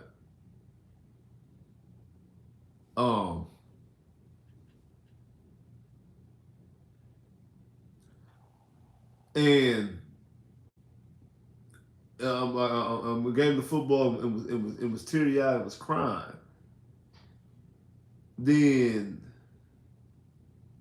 we went to the game against the Broncos against a quarterback and Drew Lock making his first start, and that was typical Texans. You had a high game the week prior. Again, wasn't prepared. Wasn't prepared. What was it? Everybody was hyped up and excited, and everybody was hyped up, everybody excited, and everybody was hyped up and excited. Didn't nobody care about anything. Oh, it's just the Denver Broncos. Oh, Drew Lock, we ain't never even heard of this kid before. And came out there and got punched in the mouth. They wasn't prepared. It reminds me of my junior year in high school. We had played Lamarck and beat Lamarck in a thrilling game in the playoffs. And it's the game right before state. And we were playing against a school called Kilgore. Not Kilgore, Kyle Allen, I'm sorry. Kilgore was the year before. Playing against Kyle Allen. And never even heard of Kyle Allen before. And they game against Lamar, which it was kind of like our Patriots. It was a team that because it's a team that we rivaled against. Not in the playoffs. We always used to see Lamar in the playoffs, and then we go back and forth. We would win some games against Lamar. Lamar would win some games against us. Like, so we would go back and forth with this school throughout, from my grade class, from people who went to school before me. So we all knew this. Like, we all knew who this school is, Lamarck is, because we've played the school Lamarck several times in the playoffs from our big cousins and things like that, and big brothers and things like that we seen these guys play, former teammates and things like that. So we seen these guys play within the span of like about 6-7 year span. We've seen Lamarck. We've seen Lamarck about 4 or 5 times in that span, and it goes, a little bit, win, lose, win, lose, win, lose, win, lose. But we've seen Lamarck as a top school, because I think Lamarck won a lot of state championships. So we play them, come back against them, beat them within the last minute of the game, win the game, and I never forget this. Because my coach, my senior year, would talk about it all the time, that he even fell victim of it. He said he watching the highlights and watching the film of the game, just smiling like, oh yeah, that's a good play right there. Like, not in the actual breaking down film, not in the actual breaking down film type of way, but actually sitting back and smiling, and eating the cheese and drinking the Kool-Aid and all the other acting like you smelling yourself. Like, oh yeah. Not actually watching it to get better, but watching it like in a celebration, like just basically just basking in it. And then we go out there against Kyle Allen, unprepared, and get hit in the face and lose the game when we were undefeated that season. We was undefeated that season. First loss was in the game right before state. Kyle Allen. Because we were too busy smiling and thinking about, because our Super Bowl, our state championship was the week prior. So we wasn't ready for them. That's what happened back in 2019. The Texans Super Bowl was against New England Patriots on Sunday Night Football.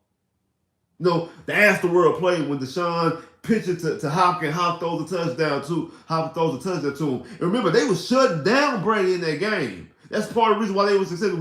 We played just man-to-man coverage, and we beating up the receivers. And we played an amazing game. I remember I went to work the next day, happy crunk.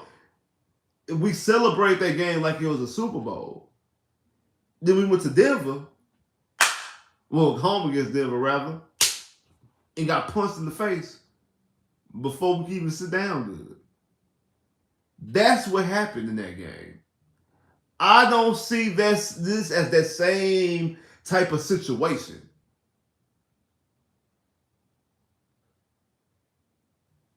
That's what I meant. I know that's what I meant. I meant Denver. When Denver came in. If I said we went to Denver, my bad. I know Denver played because back-to-back home games. Home game against the Patriots and home game against Denver because they had the Texans with the Battle Red game. Remember that's the USUT 2 game. You know, at halftime, and that was that game. But this right here's a different situation because Denver wasn't a good football team, and the Texans would come off a game where I felt like they were smelling themselves. When like Bill O'Brien got the game ball, he cried.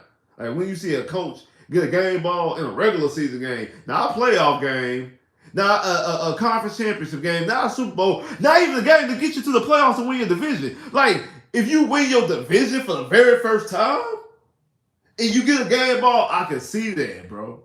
I can see the Kubiak would have cried when we beat Denver. I mean, when Kubiak would have cried when we beat the Bengals back in 2011 and won division for the very first time. That would have made sense to me. But because you beat the Patriots on Sunday Night Football, when you've already when you, Bill O'Brien, yourself, up until this point, have already won 3 divisional titles.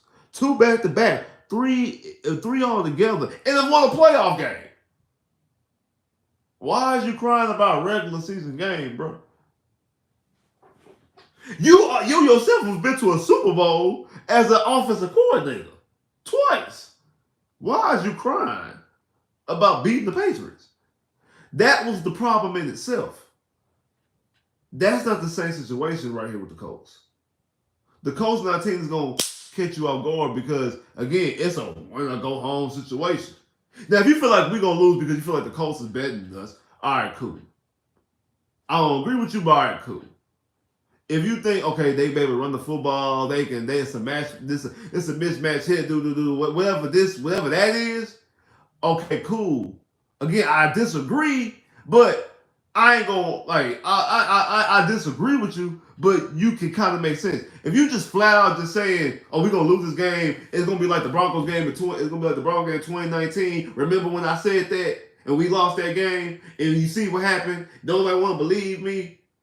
When you say stuff like that, that doesn't make sense. You just throwing stuff at the wall, bro. Honestly, let's be real. Because I can say anything. I can say, "Oh, we gonna lose," or I can say we gonna win. And just because we lose or win don't mean I'm right. You know what I'm saying? Now, I said going into the season, now I felt like the Chiefs were going to lose their first playoff game. I felt like the Chiefs were not going to win a bye because I felt like at that time I felt like the Miami Dolphins was going to end up winning the bye for the AFC, and the Kansas City Chiefs was not going to get a bye. Therefore, if they lose their very first playoff game, it will be on Wild Card Sunday. Everybody thought everybody called me crazy. You don't know who Patrick Mahomes is and all that stuff. And I've been like, I think that the Chiefs are going to lose their first playoff game. If the Chiefs go out there and lose their first playoff game, technically I was right. I was. But it's not right in the sense that I thought it was, because again, I ain't think the Chiefs are going to be this bad offensively. Honestly, I just thought, me personally, I just thought just all the really my real basis of that wasn't on the Chiefs play. It was more so that the Chiefs, like, I just playing the averages. That, I mean, the Kansas City Chiefs have made the 5 straight AFC Championship games, have hosted 5 straight AFC Championship games. Eventually, they're not gonna host an AFC Championship game.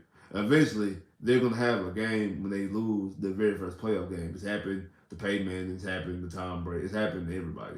The only person that doesn't happen to is LeBron James. LeBron James is the only person that hasn't lost his first playoff series. That's the only person. Everybody else, everybody else has lost the first time they get into the playoffs. Like lost their first game, a series of that season, the playoff season. You know what I'm saying? Like, everybody's lost one. So everybody's had an early playoff exit, and I just felt like this year was just the year. I had no real rhyme or reason. I just felt like it was. But I didn't expect them to be. I expect their receiving core to be like the way it's dropping passes and all things like that. Didn't feel like that was the case. So, in saying that, all that being said, you just saying, like, yeah, you could be right, and the Texans could not beat the Colts, but you don't have a real logic. You just feel like that, which is fine. If you just feel like that, just feel like that. But when you, like, don't go out there and don't have that cavalierness, because when you're just saying something, you just saying something and just basically hoping that it sticks. Because when you try to sit up here and say that it's you comparing it to the Broncos game, it doesn't hold weight at all. There's zero comparison. Nothing about it's the same. DeMeco Ryans didn't get a game ball after we beat the Titans and was crying against his nemesis, the Tennessee Titans. That didn't happen. We didn't take down a team that was always beating us. That didn't happen. We're not going up against a situation where a quarterback making his first start. It's not happening. It's not a team that's catching us off guard. There's a bad football team like Denver Broncos was. Not happening. This game is a primetime game. Now, Texas could go out there and not show up. I'm not disputing that. Texas actually very well could go out there and not show up. I'm not disputing that at all. They could definitely lose. They could definitely go out there and not show up. But it's not comparable to the Broncos game. It's a different situation. It's not the same at all. It's nowhere near the same at all. It's not the same at all. You're just saying you're just saying that just to say it. Honestly. I'm gonna keep it all the way a buck. Let's keep it all the way a buck. Let's keep it all the way 1,000. You saying it, bro, just to say it. My boy and all, but you saying that just to say it. Honestly. Let's keep it all the way a buck. See more people that jump in. Make sure the lights going on, man. I see more people jump in, but the lights ain't going on. Make sure you hit that like button now. Come on. We are less than 24 hours away from the game of the year for the Houston Texans. This is the most important game of the season for the Houston Texans. The most important game of the season for the Houston Texans. One, yes. The very first national televised game for the Houston Texans this season. Yes. Joe Buck, Troy Aikman, Monday Night Football crew, ESPN, all gonna be watching this game, all televising this game. You know how much they're gonna be talking about this game tomorrow.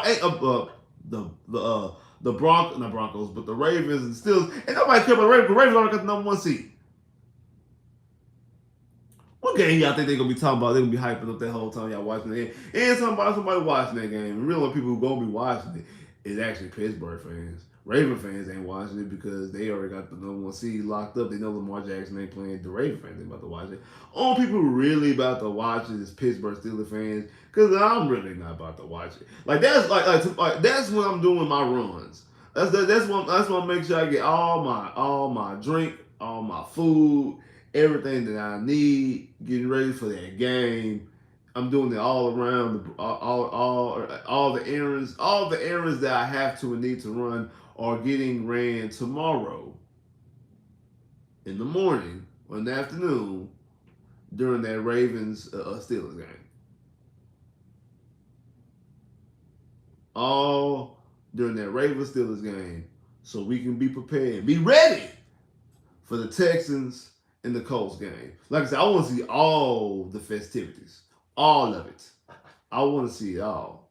I want to see. I want to see all the little graphics and cartoons and 3D models and all the little things they do when they have CJ throw when they show all his yards versus this type of coverage and all the yards he did when he was at Ohio State and all the little things and all the sit down interviews with Joe Buck and CJ and Joe Buck and D'Amico and also we talking about possibly Bobby Slowik possibly winning coordinator of the year or assistant. I think it's assistant coach of the year is what it's called. Assistant coach of the year. Again, this is a stage for him too. This is stage for Bobby Slow. Bobby Slow, you want head coaching jobs and opportunities, bro? I need you in your bag, bro. Because it's the last game. This right here is it. You gotta pull out all the stops right here, right now. Right now is when you gotta pull out all the stops, bro.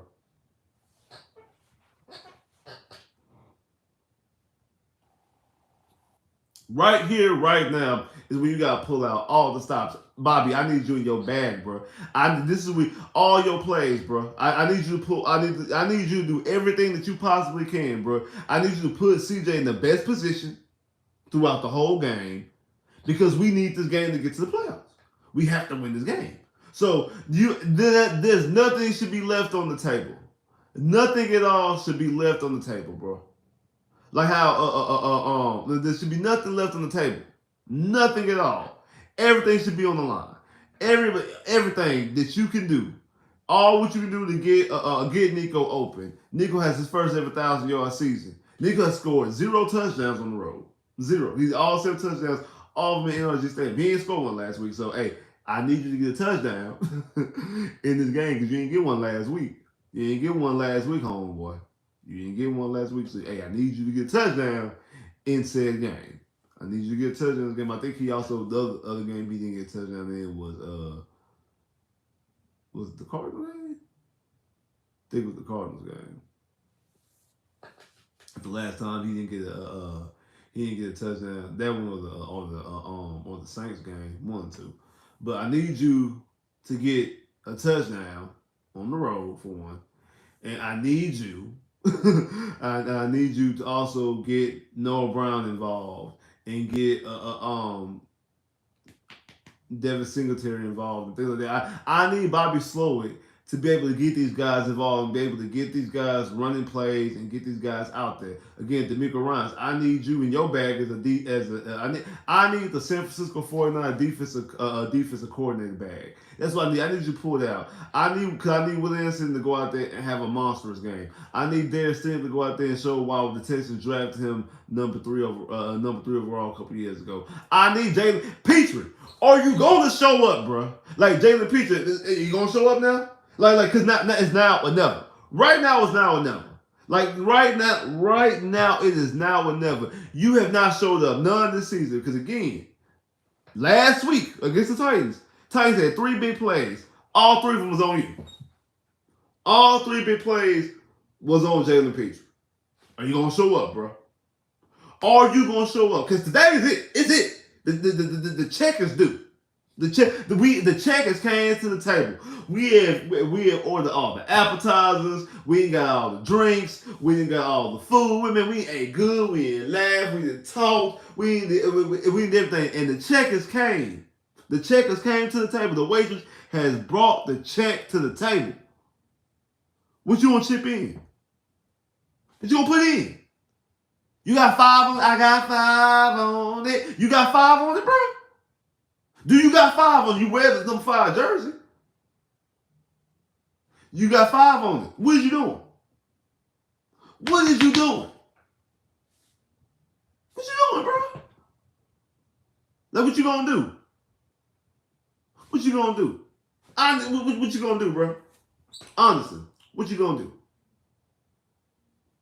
Somebody tell me what you gonna do.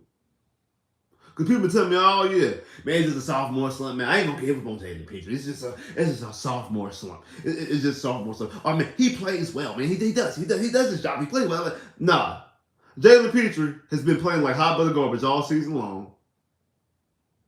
He's had one decent play The pass breakup against Tennessee at Tennessee a couple weeks ago. There should have been interception. You had the pass breakup. It was the one, and also the one that Hopkins dropped. That you did kind of, you kind of got your hand in and worked out a little bit. But other than that, other than that, you have not showed up none this season. And 9 times out of 10, when a big play happens through the air, you're on the opposite end of it. You're the one that's out of position. You're the one that gets beat. You're the one that gets turned around. You're the one that misses the tackle. Constantly seeing number 5 get up off the turf. All the time. Are you going to show up, bro? Are you going to show up? Are you going to show up? Because if you still don't show up and Kendrick Green doesn't play well, doesn't come back next year and doesn't play well next year, and Kyle Hamilton still's out there balling in Baltimore,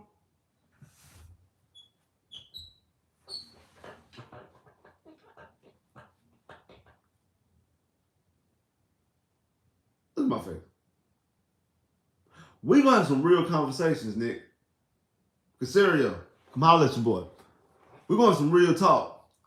We're going to have some real conversations, bro. Real square business. Square business. We're going to have some real conversations.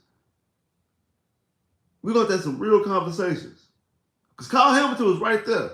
You took Stingley number 3, and Kyle Hamilton was right there for you for the taking. Right there for you for the taking. And you move back, you draft King Green. In the second round, you draft Jalen Petrie. And then last year, it looked like you did right because Jalen Petrie was balling. Jalen Petrie was looking like the steal of the draft last year. And the thing is, we gave him passes. That's the cold thing about it that everybody tends to forget. We gave bro passes last year because he was catching interceptions. He was turning the football over. He was making plays, he was catching interceptions, things like that. He had 5 and dropped another 3 or 4. But he got benched twice last year. Twice. And this he's already got benched once. Got benched against Cleveland. And like I said, every time there's a big play in the passing game, 9 times out of 10, number 5 gives it up. And that's the reason why it was a big play. He's at fault.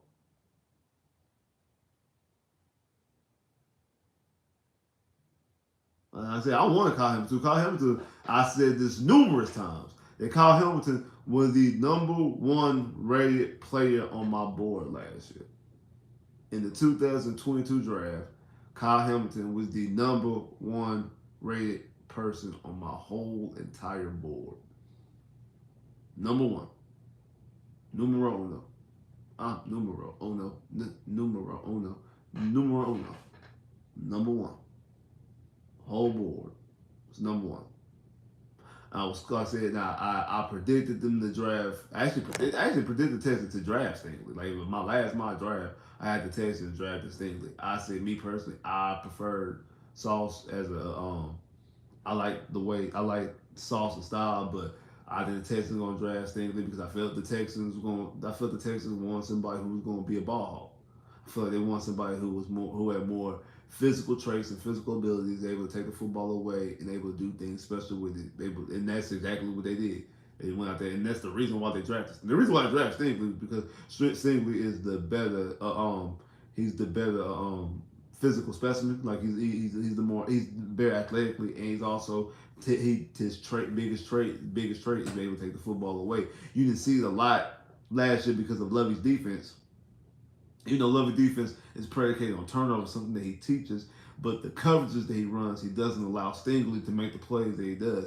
And D'Amico, and you've seen D'Amico has given Stingley a little bit more free range as he's come back from his injury. He's given Stingley a little bit more free range and free roll, kind of like what JJ was with Wade Phillips. Remember, JJ only had 5 sacks his rookie year. It wasn't until the end of his rookie year in the playoffs, and then also the following year when he won, we got 20 sacks and won his first ever defensive player of the year award. Is that when Wade Phillips gave him the freelance to move around the defensive line and go from edge to interior interior defensive line and things like that, just move around and find his mismatches and freelance and do the things that he do to be able to get his sack numbers the way he was able to get and be defensive player of the year. That's the same thing with on D'Amico. Even though Stingley still plays mostly one side, he does give Stingley a little bit more freedom to do things. Because remember the interception that Stingley got last year against Trevor Lawrence, Stingley actually played out position. He baited Trevor Lawrence. Like Stingley went the opposite direction of he was supposed to go because he knew what he was doing. He knew that he could bait. He knew that he could bait what you call it out. Now again, if he would have messed up and missed time, then he would have gave a touchdown too. Like if he was wrong and didn't bait, Trevor Lawrence, his man was open, he would have gave a touchdown. So he's lucky he was able to do. He was lucky that he was able to make the play he was able to make. I don't know if Lovey like got mad at him or not. I actually have no idea. My coach would have. No matter if you got the interception or not, my coach would be mad because my coach would be like, if you didn't make that interception, you would have gave up a touchdown, and that's worse than you give up a touchdown is worse than the benefit you taking the interception in my coach's eyes. So that's how my coach would be talking about it. So and saying that, and, saying that, he gives Stingley the freedom because he gets Stingley the freedom. Now once you able to have that freedom, then all of the coaches are they're gonna accept even when you make a mistake because they give you the freedom. It's when they don't give you the freedom and you do it out your own, like you do it out of your own pocket, and then it's to be the mistake. But they give you the freedom even if you make the mistake, they still they not gonna be tripping with you. So that's why you go out there and you draft Stingley, and that's the reason why I think the Texans prefer Stingley because of that capability, that ability. Because again, Sauce has 0 interceptions this year. He only has 2 in his career, while Stingley has 6 and has 5 this season, and is 2 interceptions away from tying the franchise record for the most interceptions in the season, and he's 1 interception away, I think, from being 5th all time in Texans interception, or tying 5th all time in Texans interception, if I'm not mistaken, because he has 6 of a career 5 this season. So saying all that, Jalen Petrie needs to step up. All that because you allowed the Texans the pass for passing up on somebody that was on my big board as #1 player who's playing well this season. He started off slow last year, but started playing well at the end of last season. But again, you was turning the football over, so it looked better. But then this past year, he's been playing lights out. Colin's been playing lights out all season long, and could potentially be helping the Ravens, to make a said Super Bowl run. While you are up here and ain't showed up all year long, and we in week 18, and we forgot you on the team, brother. Outside of you giving up big plays, you haven't done anything all season. So again, it's time for you to wake up and step up, bro. Let's talk about this. Let's square business. It's time for you to wake up and step up and play some ball. It's time. We ain't got time to be messing around, be playing with you, bro. You gotta step up and you gotta play, man.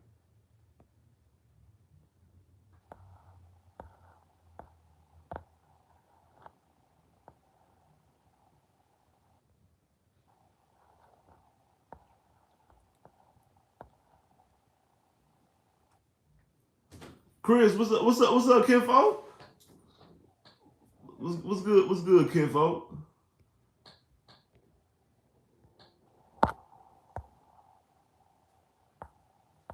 What's good, kinfolk? What's good, bro? What's good, kinfolk?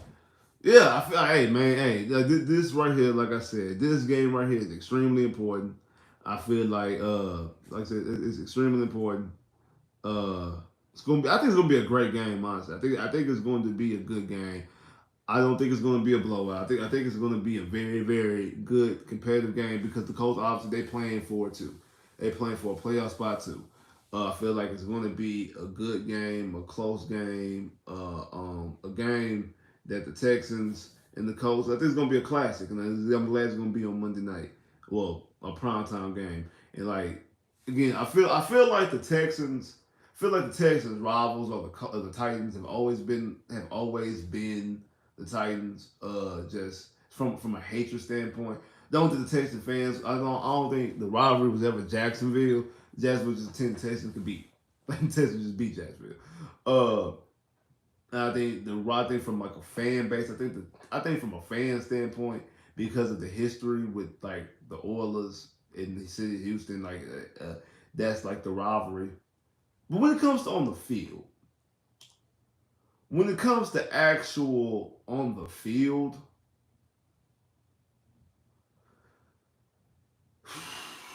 when it comes to actual play on the field, the rivalry probably kind of is the Colts. The Texans and the Colts have been in way more situations. Uh, like for one, like the Texans and the Colts are the only teams that at the same time were good around the same time. Uh, 2018, when the Texans had a 9 game winning streak, which is the longest winning streak in franchise history. Uh, the winning streak started at Indianapolis when you beat the Colts. The winning streak ended at Houston when the Colts beat them. Texans and Colts play each other in the playoffs. The only time we played a division rival or a division opponent in the playoffs. The Colts won. Uh, the Texans have played several primetime games against the Colts. Texans have played the Colts on Sunday Night Football. The game when Case Keenum threw 3 touchdowns to Andre Johnson in the first half, and Gary Kubiak had passed out at halftime. The Colts came back and won. Sunday Night Football. Thursday Night Football against the Thursday. That was what 2014. 2013. 2014, 2015, but 2014, Thursday Night Football against the Houston Texans versus Jacksonville. Houston Texans versus Indianapolis Colts on Thursday Night Football in 2014 when J.J. Watt ran the fumble back and scored a touchdown, and then Andre Johnson fumbled late in the game that ended the game. Then the following year on Thursday Night Football, the Houston Texans and the Indianapolis Colts at NRG. Oh, they gave an NRG by the way. At NRG, when Matt Hasselbeck was the starter, coming out of hospital bed, and Jalen Strong had caught 2 touchdowns in the game, and you went from Ryan Mallett to Brian Hoyer in that game. Or, no, Brian Hoyer. I think Brian Hoyer started the whole game. But you lost that game. Then you have the Sunday Night Football game in 2016, the overtime game against the Colts, and when Brock Osweiler threw a touchdown late to C.J. Fedorowicz, and then the Texans win in overtime. Then in 2019, Thursday Night Football, at NRG again. When Hopkins scored 2 touchdowns Hopkins scored 2 touchdowns with Deshaun Watson. That was the game right before that Patriots game, right before the Patriots game that I mentioned when we beat the Patriots on Sunday Night Football. That was the week before. That Thursday night game. The Thursday night game was the week before when you beat the Colts. I think it was like right after November, right after Thanksgiving, or right before Thanksgiving, one or two, somewhere in that frame, right before Thanksgiving, right after Thanksgiving, one or two. But it's a Thursday night game against the Colts. Got a Monday night game in 2010. That game was in Indianapolis, and the Texans lost like on the last drive of the game type situation. So the Texans have played the Colts Sunday night a couple times, Monday night once, Thursday night a bunch of times, once in the playoffs, which is a Saturday night game because it's a playoff game, and then forgot. Thursday night football in 2000 and 2011. Well, 2011, the year we went to the playoffs with when T.D. Yates was the quarterback and Dan Orlowski was the quarterback for the Colts, and when they had scored a touchdown to Reggie Wayne to end the game, the Texans. Well, that actually should have been the first time the Texans won in Indianapolis. That should have been the first time the Texans won in Indy, but that game was in Indy. Should be the first time they won in Indy. And, they had called two roughing the passes on J.J. Watt. J.J. Watt was a rookie then. They had called two roughing the passes they had called two roughing the passes on J.J. Watt. J.J. Watt got hit. J.J. Watt hit Dan Orlowski. They called two roughing the passes, moved the football up and down the field. And Dan Orlowski threw a touchdown to what's his name, to Reggie Wayne to win the game. So that's a Thursday night game. Forgot about that one. That was in 2011. Like I said, we played them on Monday night in 2010. Thursday night in 2011. None in 12. 13 was a Sunday night game. 14 and 15 was a Thursday night game. 16 was a Sunday night game. Nothing in 17. 18, those 18 was the start the 9-game win streak. When you beat them, lose, and you lose the 9-game, the end of the 9-game win streak when they beat us, and then they beat us in the playoffs that year. 19 was the Thursday night football game, and then nothing in 20, 21, 22, or 20 until now until 2023. So yeah. So we played the Indianapolis Colts a lot of times on prime time. This is the first regular season on Saturday. Everything else is like the last time we played them on Saturday was a playoff game. Everything else has been like Sunday night, Monday night, Thursday night, been all regular season games. And the Colts actually have a lot of history of winning. Like the Texans have only, in those primetime situations, have only won twice in the primetime games. The Sunday night, the Sunday night when we came, the Sunday night with Brock Osweiler, and the Thursday night with Deshaun Watson. Them the only. So yes, that's not that's that's actually just sit back there about it like whoa, like it's a lot of bad memory when it comes to the Colts. And like I said, like I think like but the thing is like the Texans and the Colts are normally good around the same time. Like the Texans and the Colts are normally good around the same time. So I feel like from a football rivalry, like on the field, in between the numbers, in between the hashes on the 20s, I feel like it's the Texans' time, bro. And I feel like it's the Texans. I feel like it's really the Texans and the Colts. Like I say, like from a fan base standpoint, it's the Texans and the Titans. Like Titan fans don't like the Texans because they want to be the Texans because they constantly bring former Texan players and coaches over to their organization, and they just have it's like a weird ex-girlfriend type situation. And again, obviously Texan fans don't like the Titans because it used to be the Oilers and the Oilers moved, and a lot of people are upset because the Oilers moved. So it's really that, like I say, Jacksonville, like nobody really thinks about Jacksonville, honestly. Like, nobody really thinks about Jacksonville. They really don't. Like they really don't. Like nobody really thinks about Jacksonville. And I don't even mean that in a disrespectful way. It's just that I'm a Magic fan, and I'm pretty sure like a lot of like people don't think about the Magic. Like I'm a Magic fan, I can't stand the Lakers. I know Laker fans don't think about the Magic.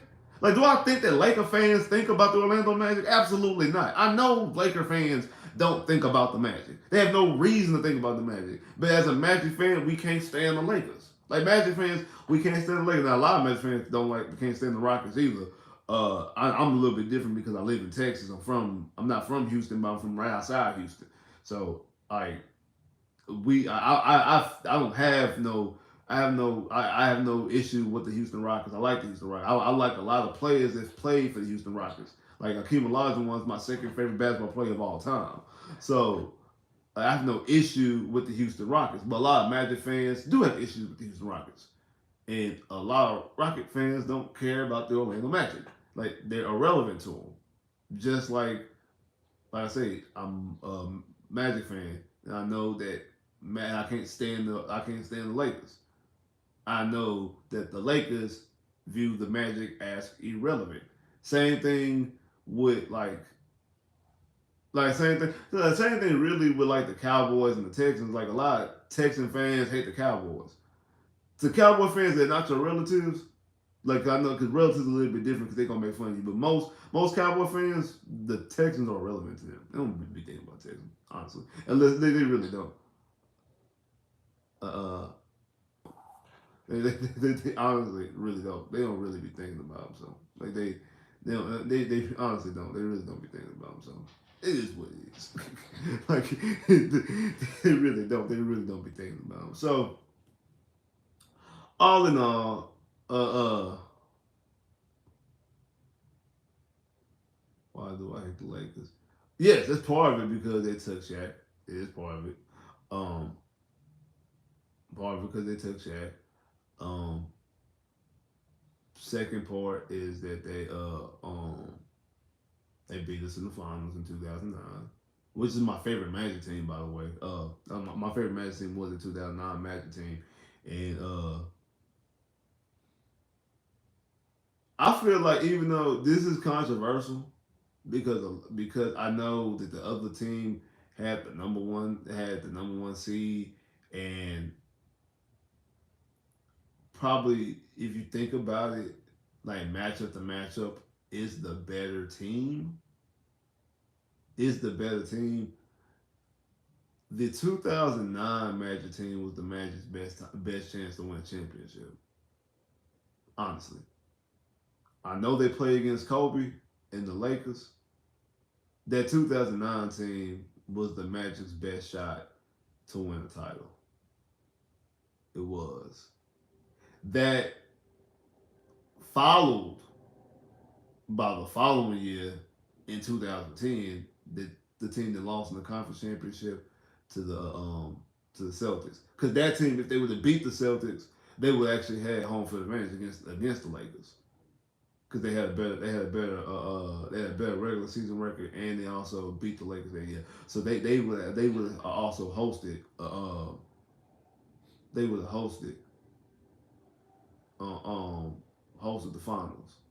So they would have home court advantage against against the Lakers if they would have won that series against Boston. And like I said, the year before, I felt like they had a better chance. They had a better chance than the '95 team.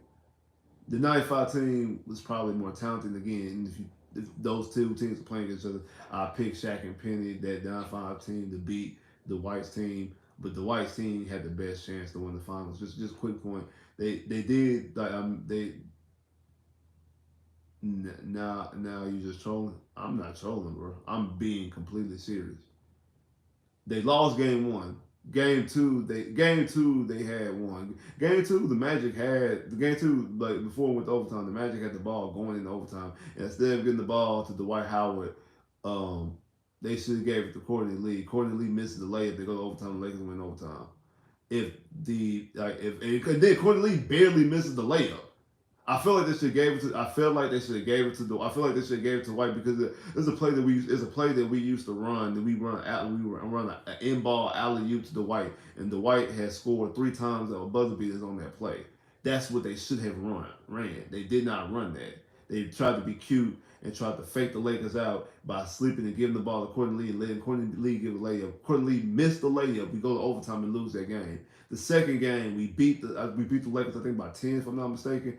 That was in game three. Game four at Orlando, the Magic are up by 4 points Magic are up by 4 points with less than 10 seconds left. Dwight Howard's at the free throw line. Dwight Howard misses 2 free throws. Dwight Howard makes one of those free throws. The game is over. The Orlando Magic are up 3-1 to the Lakers and still have one more game in Orlando if that would have happened.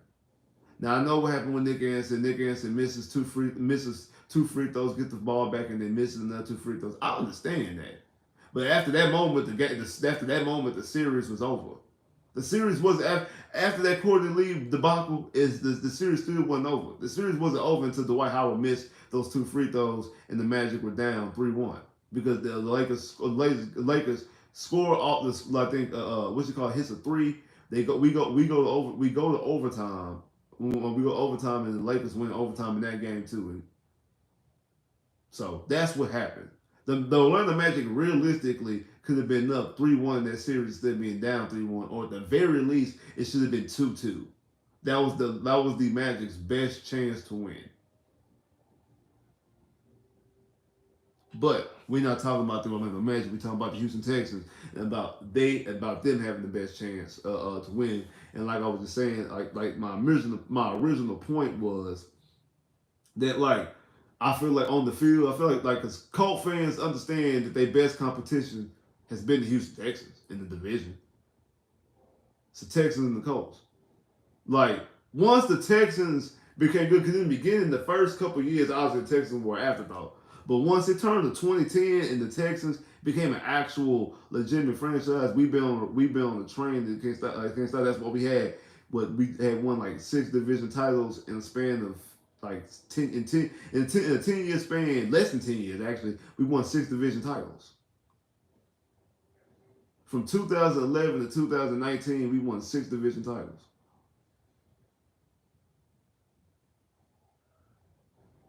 So, is that what 8 years span? 11, 12, 13, 14, 15, 16, 17, 18, 19. 9 years. In a 9-year span, we won 6 division titles. The only time we didn't win was in 2000. Was in 2014, 2013, 2014, and 2017. In that span, everything else we won the division.